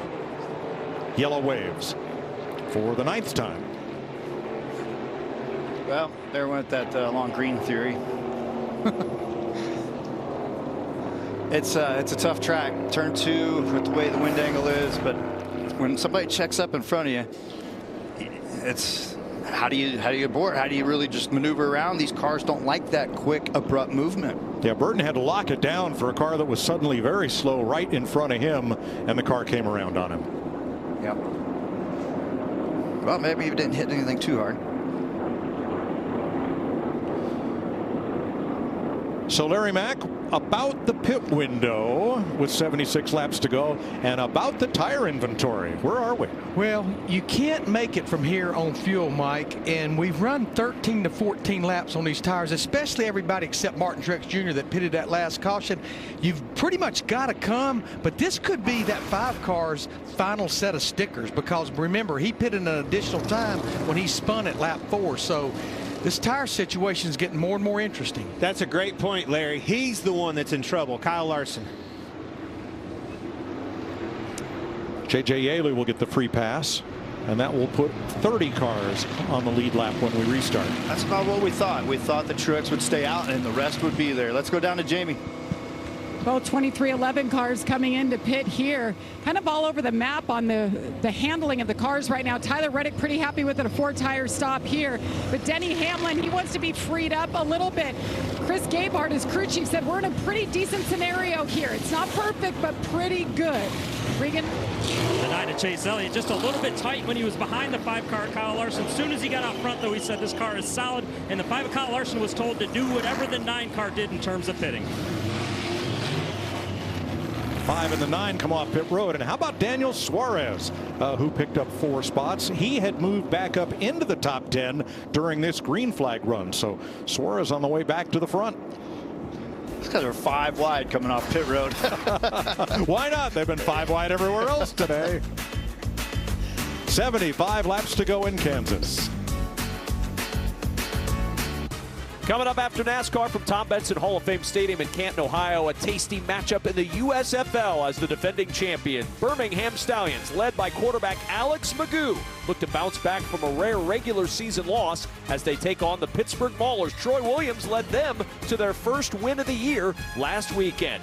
Birmingham and Pittsburgh coming up after NASCAR.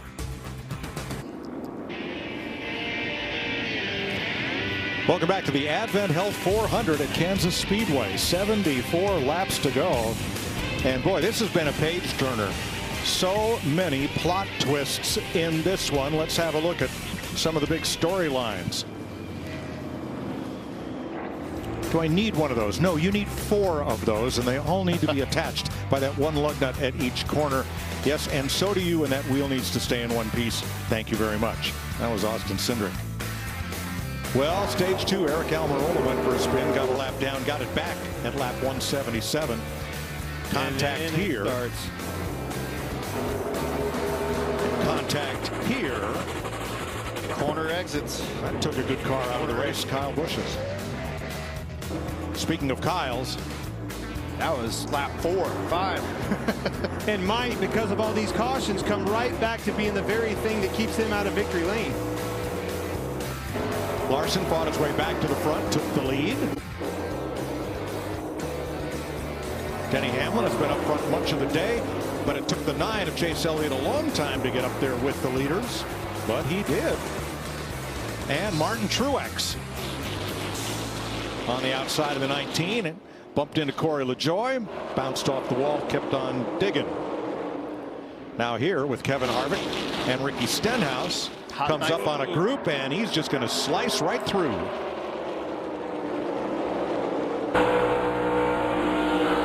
On board Chastain, look here he lift. Chastain got tight, created all that scenario, and Truex took advantage of it. But you said it, Mike.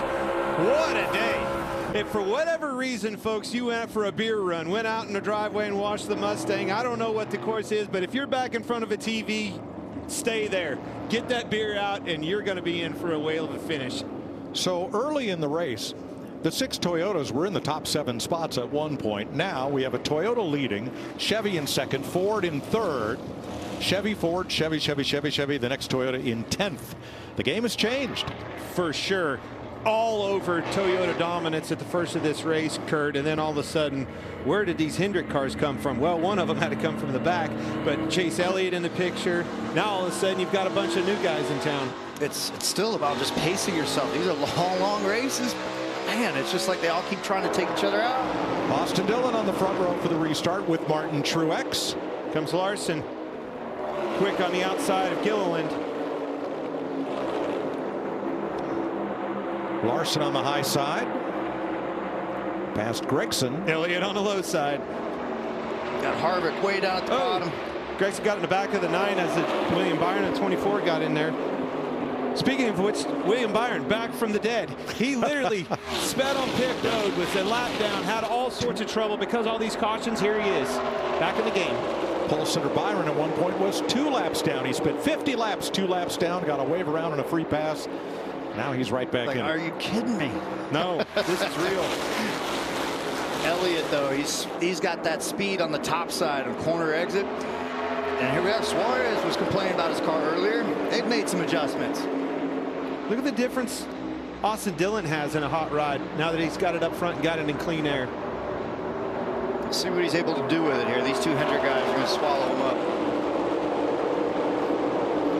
up. Yeah, but even on old tires, Kurt, walk me through this. That car hasn't handled that good all day long. You give it a little bit of clean air. You put it up towards the front, and then you get the ability to use your mirror cleaner to block guys. So that's what Austin Dillon's trying to do right now. So Truex and Dillon did not stop on that caution flag. The cars chasing them did. Larson on fresh tires. Suarez in 4th on fresh tires.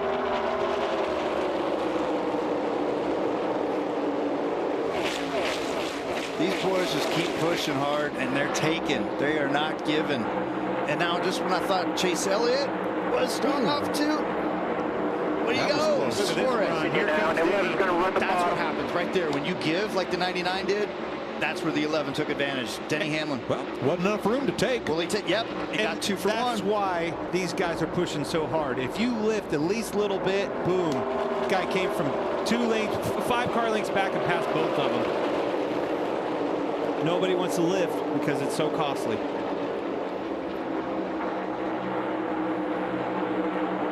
Back up towards the front. This is Larson with fresh tires, but this has just been amazing to watch the different transitions between like a lap 5 run versus a lap 10 run, and the way that the cars start settling in. But we just haven't seen that super long run here the whole second half of the race. Oh! Byron and Suarez into each other. Changing lanes. You know, you just nailed it, Kurt. The 5 and 19. Larson and Truex, they have been the fastest short run cars. Doesn't surprise me they're out front right now. This 11 car, good long run car. 3 Chevys here battling for 5th. Let's see who gives any room here. I cannot believe that 24 car is back up into this shot.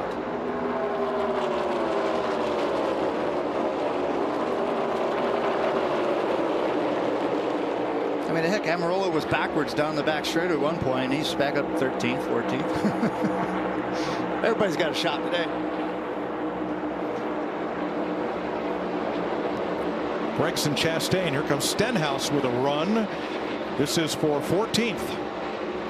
This is about as back as far as I've seen Chastain all day long. Need to get some track position back. Marred back in there. Oh, he got Gregson high. Got him in the. What's Gregson going to do? Not going to be very happy about that. Gregson came all the way down to thank him. And Allmendinger and several others go by. 4. Wow. Chastain's fighting a tight car.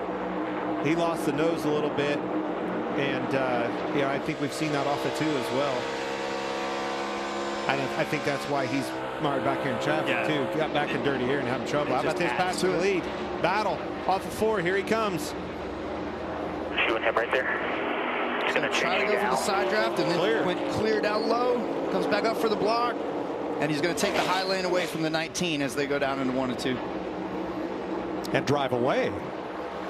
Absolutely. That 5 with the tires has the advantage.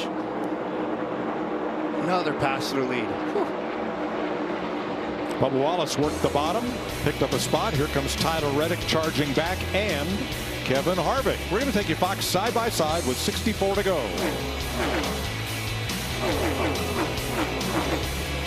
Summer's here, and with a new Toyota, you can go out and do all the things that make summer, summer. Like getting ice cream, movie nights. I'll keep it down. Hiking with the besties, catching sunsets, or just plain catch. Go long. Did you know that every new Toyota comes with Toyota Care? A 2-year or 25,000-mile maintenance plan and roadside assistance. That's the value you can expect from Toyota.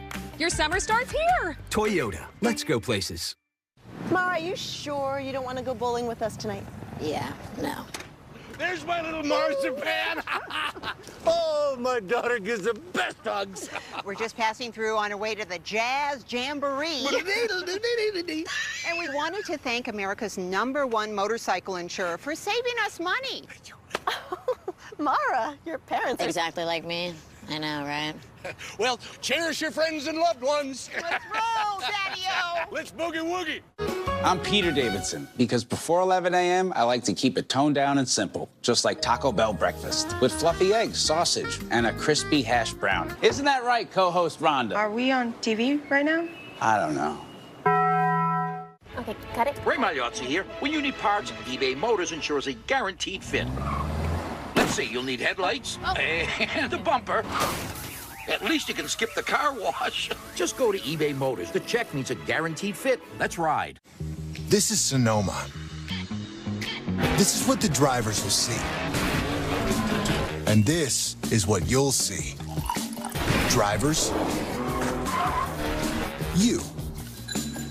Drivers, you. It just got really interesting in Sonoma. And this is what everyone came to see. Get your tickets now at SonomaRaceway.com. Saturday, it's baseball night in America on Fox. Machado and Soto lead the Padres against Betts, Friedman, and the Dodgers. Or Bregman and the Astros take on the White Sox. It's baseball night in America, Saturday at 7 Eastern on Fox. Noah Gragson comes pit side after bringing out the race's 10th caution flag. Spinning off turn number 2. Looked like he was by himself when that happened. But here's a little earlier between he and Ross Chastain. That was off the 4. Yeah, it's a pretty good tire hit, you know, as far as having a cut or something afterwards. Oof. And then he is off in the distance. sideways and spinning by himself. I was trying to see, and that right rear looked up, Kurt. I think he just lost it. It did. Yep, maybe just. This is from the Ford camera in Keselowski's car. Whoa, in your lap. Where'd he go? Where'd he go? Oh, there. Woo, that was close. Good move by Keselowski to get out of that jam. Good move. I bet he closed his eyes. It's better be lucky than good. Now, there will be no free pass. Harrison Burton was the first car laps down, but he came to pit road at the caution flag and stopped. So no free pass. Hey, Billy Scott, I want to talk to you, but I'm going to leave this alone right now. Like these crew chiefs and the amount of stress they're going through right now, this is wild. Larry, where are we at? Can we make it to the end of this thing? What are we doing here, bud? You can make it on fuel, and they've run 10 laps. Remember what Truex did earlier on 6-lap fresher tires. He cut through there like a hot knife through butter. It looks like they're coming possibly to get everybody get their last set of tires, make it to the end on fuel. Jamie.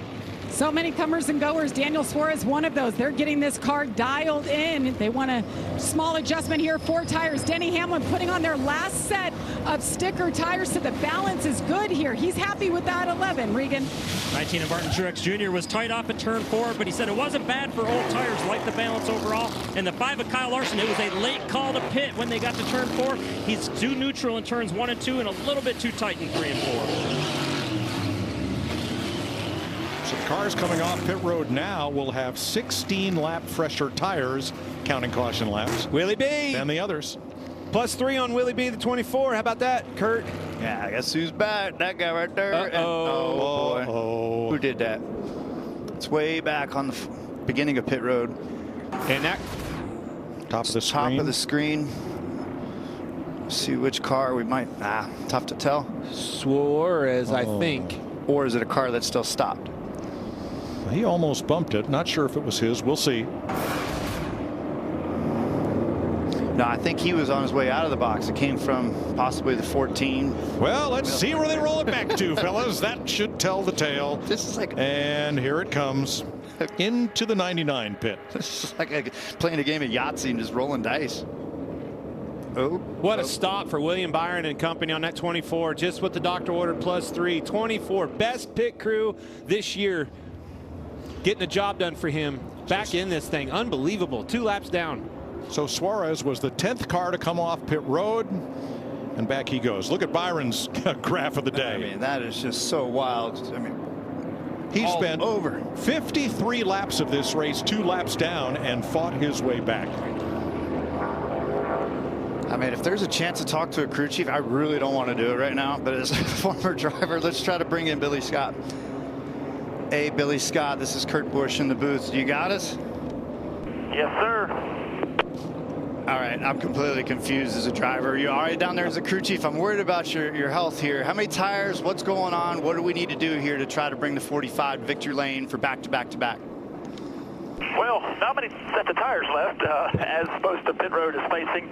But, yeah, we just got to keep working on these restarts and get track position at the right time, the way this has been going. A lot of cycling, different back and forth, and just got to be on the right cycle. All right, so is it being on the tight side on short runs, loose side? What do you got? Just all over the map? Yeah, definitely tight, firing off most of the time on restarts, but obviously highly track position dependent. So further we get back here, you know, the harder it is to get going. All right, my friend, best of luck. Try to bring her home one piece. This turned into a war. Yes, sir. Appreciate it. We'll keep fighting away. Tyler Reddick trying to become the first time one car number has gone to victory lane 3 straight times at one track with different drivers.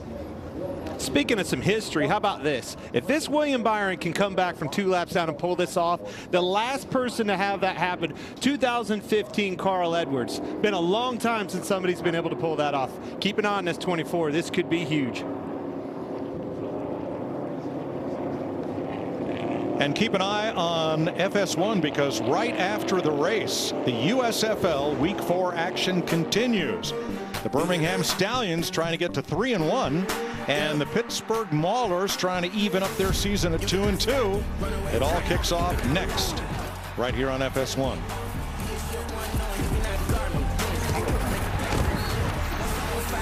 Been some good games. Loving what I see over there. It's fun to watch that. You a stallion or a mauler, Kurt? I like horses. I'll go with stallion. What are you? I like stallion. I thought you were a chief. Good weekend to be a stallion. All right, Larry Mack. You see that 19 car there, Martin Truex Jr.? James Small decided to put their qualifying scuffs on right there, so he may be one of the few cars that has a set of stickers still in the pits should we get another caution here directly. Oh, interesting. All right. Coach Gibbs looking on. His car has pretty well dominated the first half of this race. But now the highest placed Toyota is Hamlin in 7th. And that is because the first 4 cars did not pit. So how about this lineup? Corey LaJoie will be the control car on the restart. He shares the front row with Ryan Preece. Michael McDowell and J.J. Yaley in row 2. Then Kyle Larson, the first of the cars that pitted with William Byron. Keep an eye on the 5 car. He's going to try to lag back a little bit and try to blitz right when they get to the start-finish line and clear this 41. He can't jump out of line until after the start-finish line. Now we're back under green. Then he did to the inside. Yeah, he did. Shot the middle there, but no, I thought the 5 was going to lag back. He didn't. I don't really know why Yaley. Look at the 24 front there. Byron on the bottom. William Byron. Oh, so close. That almost cost Kyle. Last minute block there on the 11. Here we go off turn 4. Corey LaJoie trying to become the 13th different leader of this race. Tyler Reddick just had a huge save.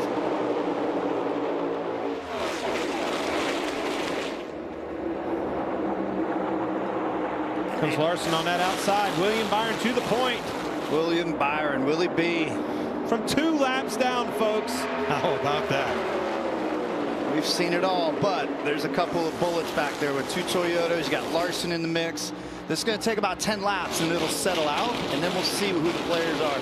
In the meantime, there's 3 wide once again mid-pack.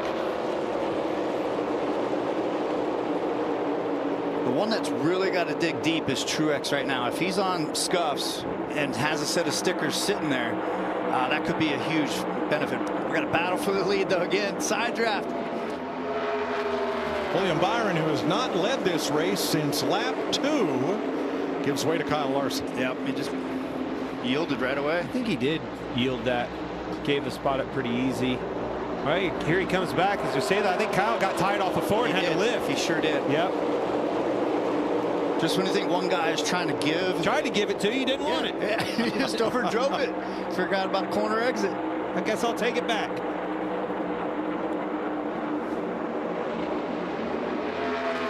You know, one thing that's changed a little bit with the tire design since the inception of this car, the tires are coming out with less stack. Turn 3. Another one.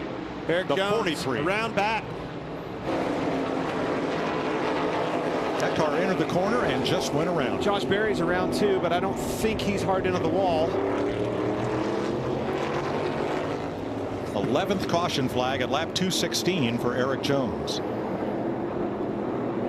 Larry, have you ever seen this much havoc on a 1.5-mile track? No, I've never. And again, I don't think we'll have a free pass. Noah Gragson would have been eligible, but he's on pit road. My, oh my. And that's where Jones heads right away, along with Josh Berry. So here's a look at it. He's got a decent run down the back straightaway. Where does it go wrong? Say what? Did they touch getting in? If they did, and they were very close. Must have. Jones did a good job of keeping the throttle down, keeping it underneath of him. Let's watch from the Celsius camera on board Haley's number 31.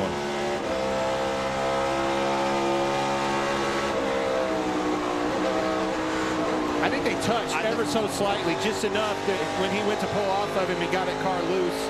Yep, and when you touch, you lift immediately just because your brain says, okay, trouble's coming. That dumps it on the right front, and the car snaps around twice as quick. Yeah, you see just a little bit of a rub right about the 2 o'clock on the clock right there. Top. Yeah, just barely.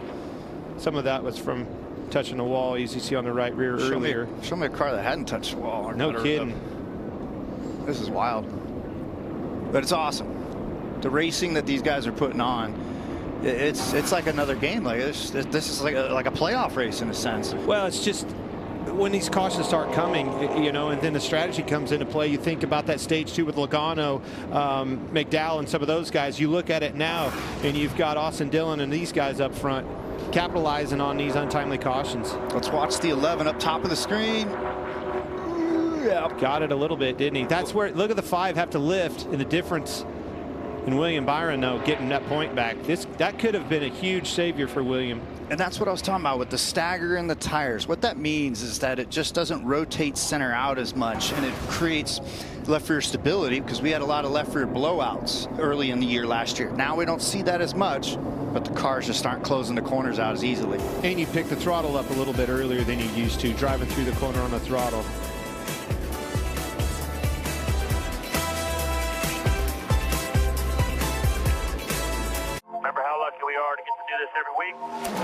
We remember the racing, the action, I'm speechless. This is the greatest day of my life. the calls, They did it! 3 in a row, Jimmy Johnson!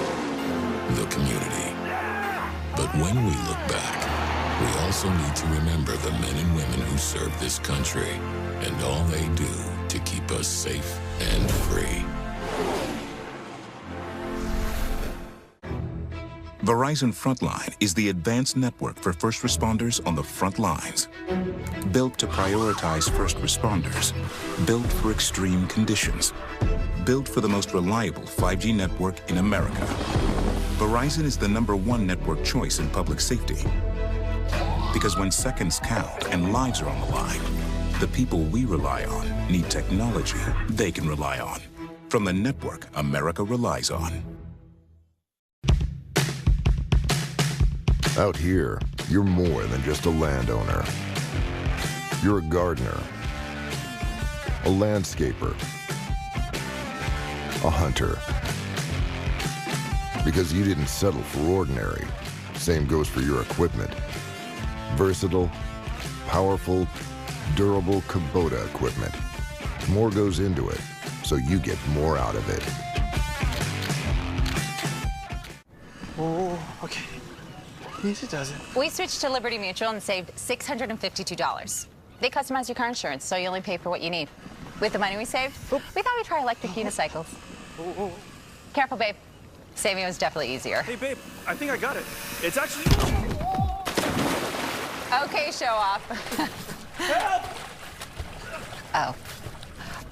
Only pay for what you need. Liberty, liberty, liberty, liberty. Saturday, it's baseball night in America on Fox. Machado and Soto lead the Padres against Betts, Freeman, and the Dodgers. Or Bregman and the Astros take on the White Sox. It's baseball night in America, Saturday at 7 Eastern on Fox. Here is where it must be left on the track. Blow those rear tires off of the bud. And now is when the future is written in the NASCAR Craftsman Truck Series. They're firing up the grill here in Kansas. Home of barbecue. And them ribs. As long as you're not in Lexington, North Carolina, this is the home of barbecue. Look at them burn ends on the end of that bad boy. Yep. That's what it's all about.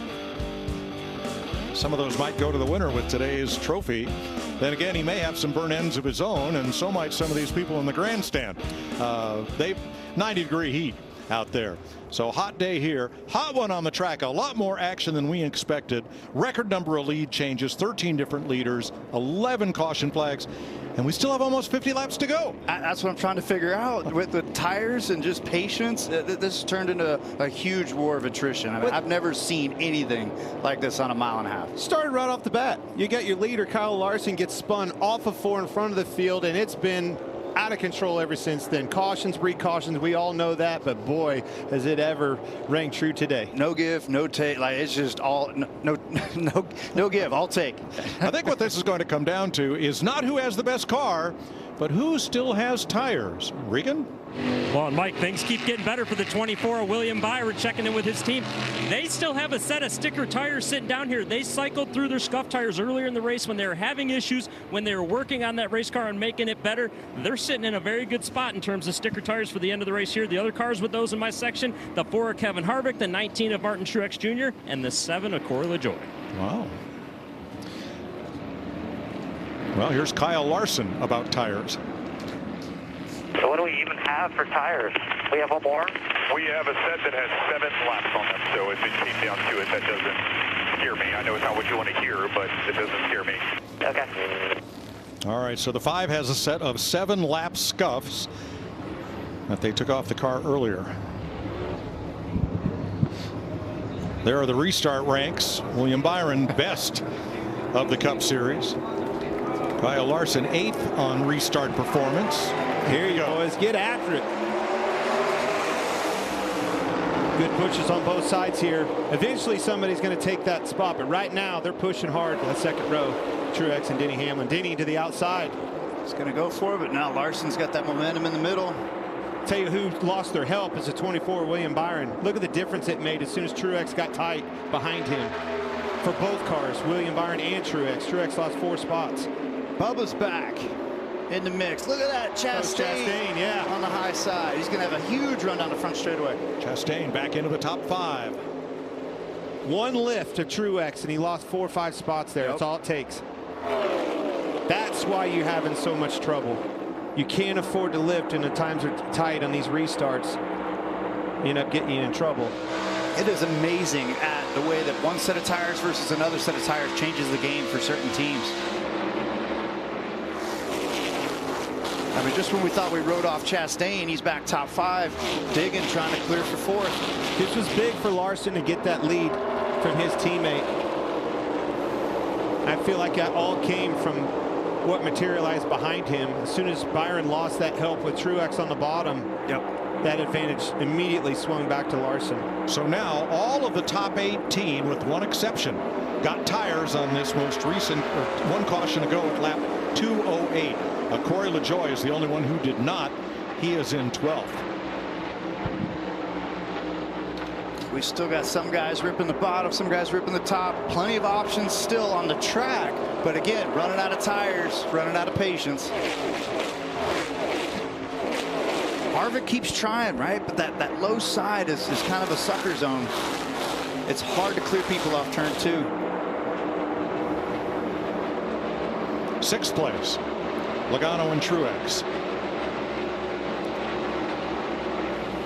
Let's see.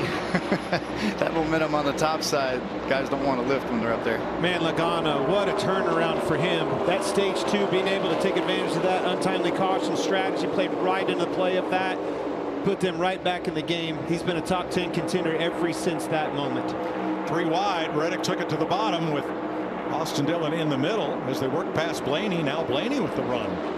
This is for 9th place. Yeah, those two will draft down the back together on the top side. But now, what can Reddick do to clear one of them? You got to get one of them here. I don't think he's going to do it. So hard. Oh yeah, he cleared up. No, whoa, whoa, so close. He knew he wasn't clear. He's like, I got to get out of here, and he lost the spot. I said near, not clear, boy. More lead changes today than in any 400-mile race on a 1.5-mile track in NASCAR history. Wow. History. Busy day. Busy Progressive day. banking. When they repaved this place, goes right back to progressive banking. The ability that you're watching right there. 2 cars running side by side. One all the way up against the wall. One on the bottom on the line. All because of that repave and the decision to make this a progressive racetrack. I agree. Look at that fight for 7th on the right of your screen, where Elliott carried Truex into the turn high. They almost got together. He got a little side draft and made the pass. And then over on the left side of the screen, battle for 10th. 45 has the 12 clear. But now this is like 3 laps in a row. That's been a hell of a battle. Yeah, these two have been battling back and forth. It's roles reversed now. Blaney's been on the outside. Now he's on the bottom. Meanwhile, back at the front, I don't know where to look, guys. Byron has got some steam still built up, but the 5 has definitely been the one that really starts to pull ahead on, well, let's say a long run today is what, 4 laps? Maybe 14. Yeah. Maybe 14 laps. This could be where guys start to stretch it out. And if it does stretch out, you just saw him in that shot. That's 11 car. He has been the best on the long run, but it's a tall order to get by those Hendrick cars. Extremely fast. He was fast yesterday in practice. Pretty sporty FedEx hot rod for him. Not quite as good as these Hendrick cars, though. Hamlin had not only the fastest individual lap of practice, but the best 5 consecutive laps, 10, 15, 20, 30, you name it. He led all categories. He did, and it's just like all those categories started getting lines drawn through them. And now it's turned into restart madness, which we knew would happen. But again, this is that point in the race where you really got to dig deep. And this is where you have to close it as a driver. You have to stay focused on what it takes to win and how past races have been won here. Well, you're going to have to be quite a bit faster than those Hendrick cars to even get up there and pass them. You're watching William Byron do everything he can do. He caught his teammate, Kyle Larson, and now stalled out behind him. Now I'm looking for where's the lap traffic? When are we going to catch lap traffic? Because that's going to be your next opportunity to be able to pounce on something. Him making a move and creating a draft and a stall. And to answer your question, there's only one lapped car for the next half a lap of racetrack. So lap traffic, to get into a scrum of lap traffic, it's going to be a while here. But it's going to happen. With 37 to go, you're going to catch them, and it's going to be a factor. Right about when things really get heated up.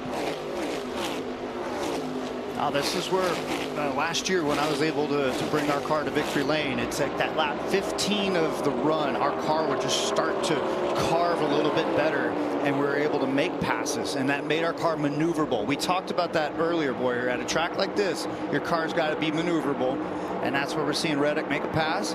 And we'll see what these guys, the next little bit is really going to tell us a lot. Slide job. But you see, he slid up in front of him and then has to lift. Can't create that R, can't keep him in the throttle. But I don't think Dylan's going to have much to retaliate. He's not going to be able to have anything for him on the exit. And Reddick will be able to pull away and reel in the next one. That's 9th place with Harvick closing from 11th. Yeah, these boys are digging. This is it's been a long day and they're still out there. It's just, you have to dig deep. Bubba Wallace, the Toyota Cam, sitting in 5th place. Chastain just ahead and to the right. We saw that one car with a ton of speed on the restart. He's able to close the corner a little bit better than Wallace right there off turn 4. He's had an adventurous day just like everybody else. I mean, we could probably draw the whole up and down graph for every single car today. And then with Byron, them hanging out 2 laps down all day, they didn't really want to use a set of tires until they got back to the lead lap. They could be in a big time position to be in an advantage. But remember what Regan told us. If we get another caution flag in his area of the pits, Harvick, Truex, LaJoie, and Byron each have a set of stickers sitting on the ground. And you don't want to have those left at the end of the race. No, but I also think there's going to be a window there where that opportunity goes away. You know, you can't lose too much track position. If it gets in within, 10 to go or 5 to go or something, they're all going to stay out because they don't have tires. You can't start 22nd and win this race. So there is a window there where that opportunity becomes not so opportune, right? And you're right. With 27 cars on the lead lap, absolutely. Yep, it goes away. There you go, buddy. Let's go. Go get a couple more for us. That's a slow one on the top in front. Like that. Cheerleading. Helping that guy. You always want to hear good things out there. Yeah, I like that, boy. Get on that outside. Get us some more. That's always worth a 1/10 of a second. Even if it wasn't true. I always like to hear it. I already knew. I was like, oh, really? Just save it. So what a weekend. The Toyotas won practice. The Hendrick Chevys won the front row, and they have been dominant on mile and a halves, winning nearly half of the last 17 on mile and a halves, which predominate the circuit. Kyle Larson with 5 of those. We don't count Atlanta as a 1.5 miles anymore. We count it as a super speedway with Daytona and Talladega because that's how it races now with the increased banking. Yeah, with the reason being, yeah, it's wide open all the way around at Atlanta. This is a lot of maneuverability with your car, the driver. Everybody's got to work together here, and then this is one of those tough places to get it exactly right. But it's where it opens up the box where so many guys can run good, and that's why we've seen so many lead changes, so many different guys lead laps, and now you have the top 5 that are kind of starting to separate themselves up front. All right, now Kurt, William Byron is right where you were last year, having to chase down Kyle Larson and beat him. You did. What does Byron need to see? What does he need to do now? The small difference maker I had is I had 2 Kyles that I had to deal with, but I let them deal with each other. They raced the heck out of each other when they dropped the green, and they were so much side by side drafting, and I was just like, I can just sit here and wait for both of you guys to burn through your tires, and I'll get you on the long run. That was the set of chips that I pushed in on, and I ended up with a long run at the end. And I don't know if I had a set of tires still sitting on pit road, but I went in for the long run. Bubba Wallace did much the same here last fall, driving the 45, which doubled up. And is that what we're starting to see again? We're starting to see some trends. We've run out of cars. We've had so many yellows. There's hardly any sets of tires left. Right along with Keselowski here, he's salvaging a day out of this. I'm talking down and out of the first of this race, riding 16th, but not bad. Straightaway, straight backside, choose him. With Haley downshift. Well, Larry, dare I say, speaking of trends, well, we might be going a little early, but we'll go ahead and go there. I looked at the last 5 Kansas spring races. Now, we did not race here in the spring of 2020, but in those 5 races, the average of the last caution, lap 254, which is 13 laps to go, 3 times in the final 10 laps. And Mike, we did have an overtime finish in 2019. Okay. Well, I don't know about that trend, but the trend I've been talking about, we've been watching all week long, is this 11. That car trend's good on long runs. I watch it on the graph, and there you see him passing William Byron for second. Larson, you better run, and you better run fast. You better run, you better hide, because right there, Byron yielded. Byron knew he didn't have much to block with. He didn't side draft him. He's like, I've got nothing for you. That happens sometimes when you're in the top grouping. When somebody fast catches you, and you just see it happening, you're like, I can't hold this guy off. And right after the race, keep it right here on FS1. Week 4 action of the USFL continues next. The Birmingham Stallions take their 2-1 record against the Pittsburgh Maulers. It all kicks off next on FS1 right after the race. 25 laps to go. Kyle Larson with a 1.3-second lead on Denny Hamlin. Yep, that's what I was just going to circle for all the race fans. It's that number right there we want to keep an eye on. And now you're going to get into the traffic and how you navigate traffic and keep your lap time going. Nailed it. That last time, though, last time by, I think they woke Kyle up in that car. Hey, Levin's coming. He's faster. I think he was holding back a little bit. Went to the whip, answered the call, picked his lap times up, too. Keep an eye on that interval that Kurt just showed. I think old Larson was riding right there. I really do. Had a little more in the tank, Kurt. We shall see. This is where we were talking about this, that the Toyotas seem to have that long run speed. All the money seems to be on the 11 car. The 5 had that short run speed. We've seen that all day. Now, what are we going to have over these last 24, 23 laps? Catch these lappers at the right time. You saw him just past 1 right there. Timing is everything. Do not get stalled out on an exit behind a lapper. Hamlin's got the fishing rod out. Yeah, but you have to. Whoever can get through lap traffic the best is a benefactor. When Kyle gets door to door with somebody, that hole, we've seen it all day long, that hole that those cars punch in the air is a huge drafting opportunity. And the closer he gets to them is going to be even more. Timing is everything, and it really is shaping up perfectly right here with 23 laps to go, 22. I was just going to ask here in the TV booth for some popcorn. This is going to get good. This is where you just sit back and you watch the craftsmanship of professional racing. You want popcorn and I want a beer. Well, we ran out of popcorn about the time we ran out of sticker tires. It's been that kind of day. He's coming, guys. Narrowed it up just a little bit. Oh, yeah. it's all about that corner exit and having those clean exits in traffic.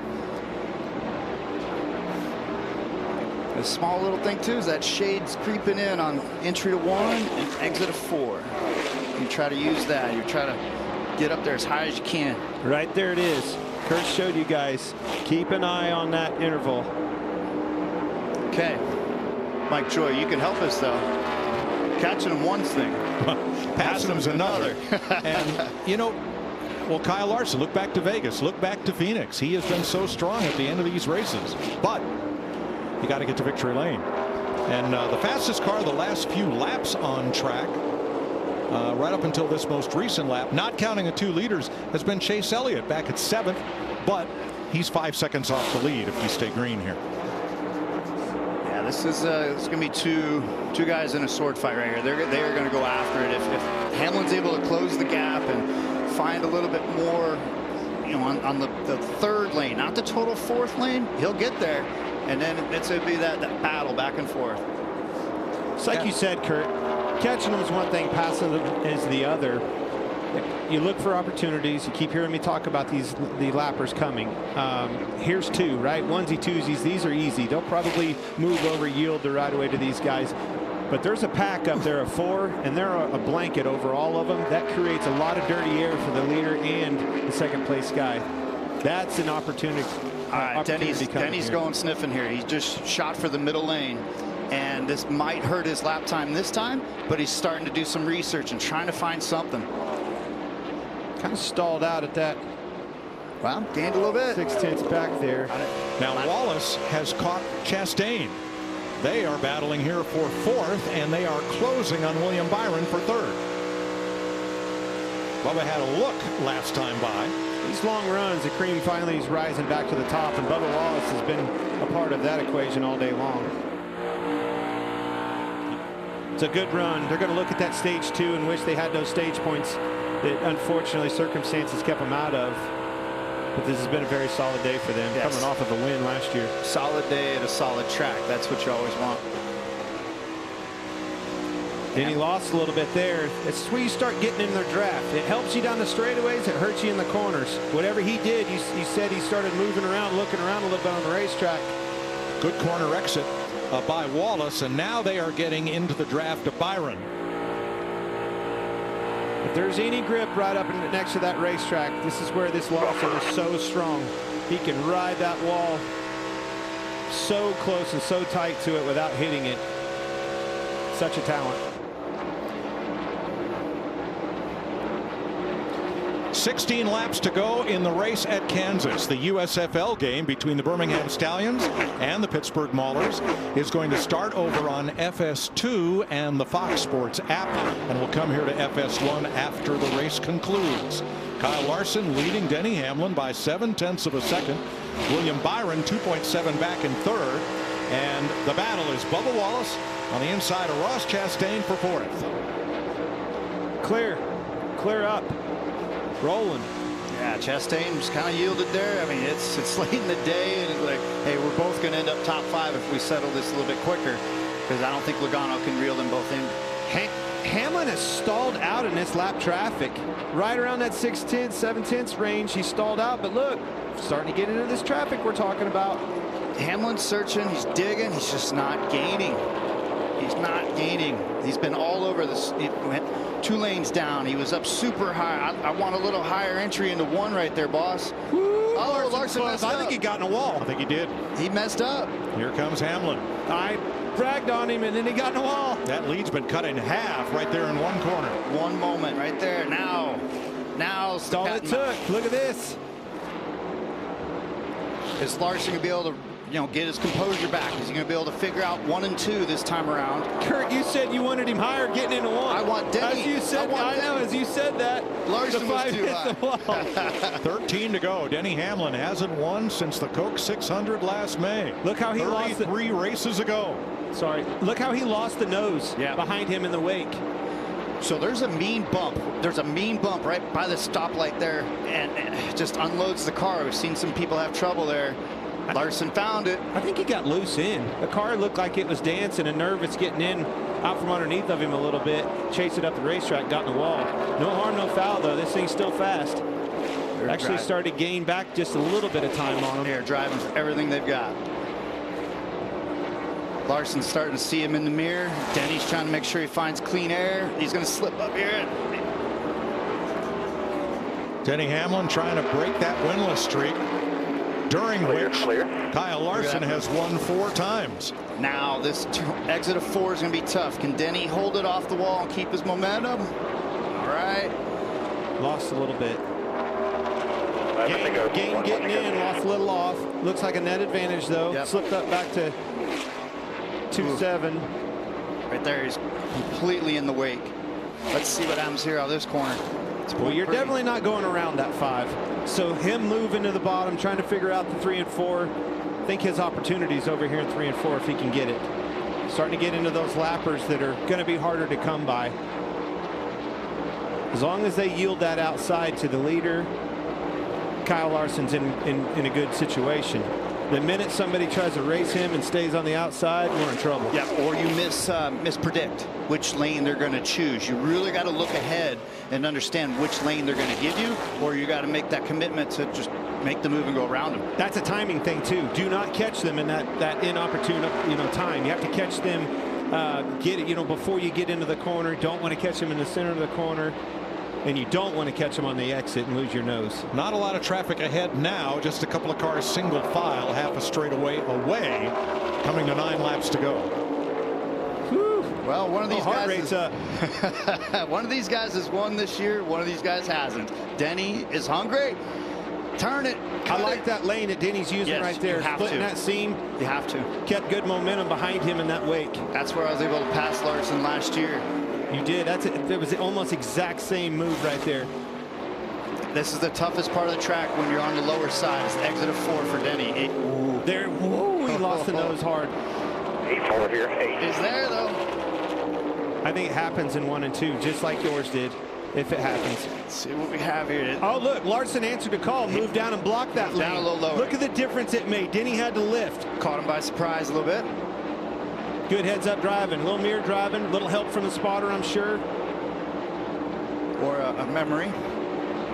Now look at Denny, super high entry, and he's going to try to carve it down a little bit and have a little extra space. Well, Larson's loose. He got wiggled again off of 4. I think that's exactly what's going on with that car. Starting to free up. Keep putting the gas on it. Look at the momentum gain. 11, big momentum gain. I like that move by the 11. It's not going to net him much. But you're going to lose the least amount. Lap cars ahead if you could position yourself and use one as a pick. They stayed up. That's exactly what I was talking about. Here's the opportunity for Denny. See those cars stayed up, forcing Larson out of his groove. Yes, see if they do this down into 1 and 2. When they start racing for their position to stay on the lead lap, that's when business picks up. Here we go. You got to predict. You got to know. Larson. See, they stayed up. Larson had to move. Denny moves up. See if that momentum. Watch the momentum on exit. Here he comes. It's going to help the 11. How many times do you get a moment to make a move? What's Larson going to do? Has to go to the bottom. 2 lap cars up high. Middle of the racetrack. Hamlin underneath. Can he keep the nose? Can he get side by side? Now it's a side draft game. And Larson is wanting this Yaley out of the way. Look at this, door to door, folks, for the lead. Kansas Speedway. I mean, this is like a mirror image of last year. Yaley goes to the bottom. Larson goes back to the outside, gets that momentum. Here comes the run. He's going to get cleared from Yaley, too, as Denny slipped up. That was a great opportunity that swung in the 5's favor. See how much momentum you lose by just cracking the throttles that little bit. They were side by side off 4, and now it's back to the half a second. Denny caught him in a bad place right there. Lost a lot of time. Went from door to door to almost 3.5 tenths. 4 to go. Looks like Gilliland yielded there. 2 great drivers who are also both great at Darlington, where we go next week for Throwback Weekend. Larson's loose. He is. Sideways again in the middle of 1 and 2. Denny's there. He's hungry. Can he pounce on it? Nice and light on entry. Denny's moved his entry up really high, getting into 3. Look at the momentum he comes across. If he can keep the nose down. Larson's having trouble, too. That's where you got to make your move. These are those opportunities. What are you going to do? Can't get in the corner very good because he's loose. Clear track ahead. Denny just struggling a little bit off too, but Larson's, see, he's playing with that throttle. Closest he's been. He's going to take a dive bomb. Will he go for it? Here he comes. Clear track ahead. Hamlin on the bottom. Now Larson will have the momentum coming off the top. Denny's going to have to lift again. 2 to go. Denny was patient there. Is there still time? Great racing. This will be a huge corner for Larson if he's got it to keep it underneath him. He's been loose. 2 to go, and they will catch more traffic before the checker. That Larson found something on the outside of 1 and 2. Went back up, right up against the wall, rim riding. Likes it up there. Found some speed. No lappers in the way. Denny's played nice so far. He's played nice so far. All right, off turn 4. White flag in the air. 1 lap to go, sponsored by Credit One Bank. He's going to have one more chance getting into 3.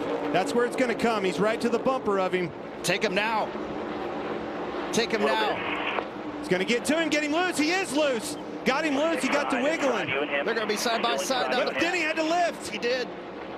Oh, he turned him. And Larson's in the wall. Oh, my gosh. Barely tapped him. Run, Denny. Oh, goodness gracious. Denny Hamlin comes sailing off turn number 4. Sure did. To the checkered flag. Hamlin wins Kansas after a fierce battle with Kyle Larson, who finishes 2nd. Took it from him. Literally took it from him. That's pretty uncharacteristic for Denny. You usually don't see anybody Denny getting into anybody. Nah, he played it like a chess game. He played it like a chess game. There's times when you make those moves and you have to lean on it just that little bit, but he waited, and it happened. Well, he made it happen. He drove up and put the pressure on him, got him loose. Took advantage of Larson getting loose in the middle of that corner. I don't think he laid the bumper to him, but he was close enough that he forced him loose. Tires are so old. That was a masterful job by both drivers. One of the greatest finishes here at Kansas. See, he never touched him there, but he did here. It did there, but Kyle was into the wall too. That's just 2 guys going for it. Yep. That's a hell of a race. That's what that is. First ever last lap pass for the win at Kansas Speedway. My gosh, I'm wore out, Kurt. Who else? Hey, let's clean some stuff up. William Byron from 2 laps back finishes 3rd. Bubba Wallace with his 4th place finish. Logano in 6th. Unbelievable. 2 guys putting it all out on the line. What an unbelievable save by Larson. That is a huge save to come home in 2nd. Well, to bounce off the wall as hard as he did, that car should have been wrecked in the inside wall. 49 Cup Series wins for Denny Hamlin. That ties him with Tony Stewart for 15 on the NASCAR all-time list. First win in 33 starts. So, of course, first of the season. And it's his 4th Kansas win. Joe Gibbs, back-to-back victory lanes. Dover with Truex, Kansas with Hamlin. Good car. Fastest car just won this race. He was the best car all weekend long. That Larson boy, he was hanging out, loose as can be, did everything he could do. What a battle. I don't think Larson should be too frustrated at all with this. I mean, losing isn't the greatest feeling, but he did almost everything right to try to bring it on home. This guy right here, Denny, these long races where attrition shows up. His last win was a 600-miler at Charlotte. This one felt like a 900-miler here at Kansas. Always is a long-run guy. He stays in it to win it. Regan. Denny Hamlin out of the car. Heck of a battle the last 30 laps, Denny. You caught Kyle Larson. A little bit of contact on the backstretch, fair foul. It was hard racing. You got your 4th Kansas win. Yeah, so proud of this whole FedEx team. And yeah, got position on him there. I was trying to side draft him, but clipped his left rear. But glad he was able to at least finish. And proud of my FedEx team, though. 400 wins now for Joe Gibbs Racing. Just such a great accomplishment for them. Denny Hamlin, your winner in Kansas. No, Kansas crowd didn't like that, did they? Second with this one. Is there anything more you could have done right there to hold off Denny in the end? I mean, I was really loose. I was trying to do what I could to manage it. Just was really loose at that end, and yeah, I just see he was a little bit better than me there at the end, but I haven't seen a replay either. But obviously he was side drafting really aggressively, like he would. But he was like touching me, it felt like, and it just had me kind of out of control. So yeah, I wish we could. Wish we could see what was interview interrupted. going on here, I guess. That's Noah Gragson and Ross Chastain going at it. Chastain connected. I don't know if Noah got him first, but wow. Everybody's overheated, including several of the Tempers here in Kansas. Denny Hamlin has beaten Kyle Larson. They were discussing what happened.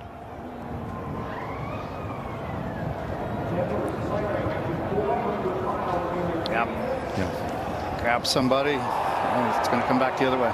And tempers overflowed.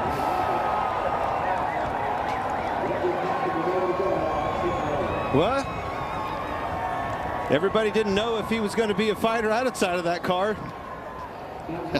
Proves that wrong. We got that settled. Here's the incident that likely led to that discussion and confrontation. It's a tough track, tough place, tough day. Lots of tempers for everybody. Again, Chastain finds himself in weird spots, but Noah says, you know what, I don't want anything of this. I learned from all those Vegas Bush boys how I want to settle some stuff. Noah's awesome. You gotta love the kid. Denny Hamlin rolls into Ruoff Mortgage victory lane. And here's Regan. Well, Ross Chastain down here finishing up a radio interview right now, but as we went there, those restarts at the end were incredible. So hats off to our team. About the contact with Noah. No comment. All right, there you go. Ross, we saw the tempers afterwards there between you and Noah Gragson. What took place in your eyes? I got tied off of 4 for sure, and Noah and I have a very similar attitude on the racetrack, and we train together, we prepare together, we know each other's every little bit about each other. So yeah, I definitely crowded him up off of 4, and he took a swipe at us in 3, and then came down, grabbed a hold of me, and a very big man once told me we have a no push policy here at Trackhouse. So hats off to everybody at Advent Health for come here in Advent Health 400 and fight for a top 5. There was times in the race where we did not have the grip and the balance in the car to do that. A couple good restarts at the end, and perfect match set of tires by Phil Surgeon. It's a heck of a fight from this group. Thanks, Ross. Chastain finished 5th, while the 42 of Gragson was 5 laps down.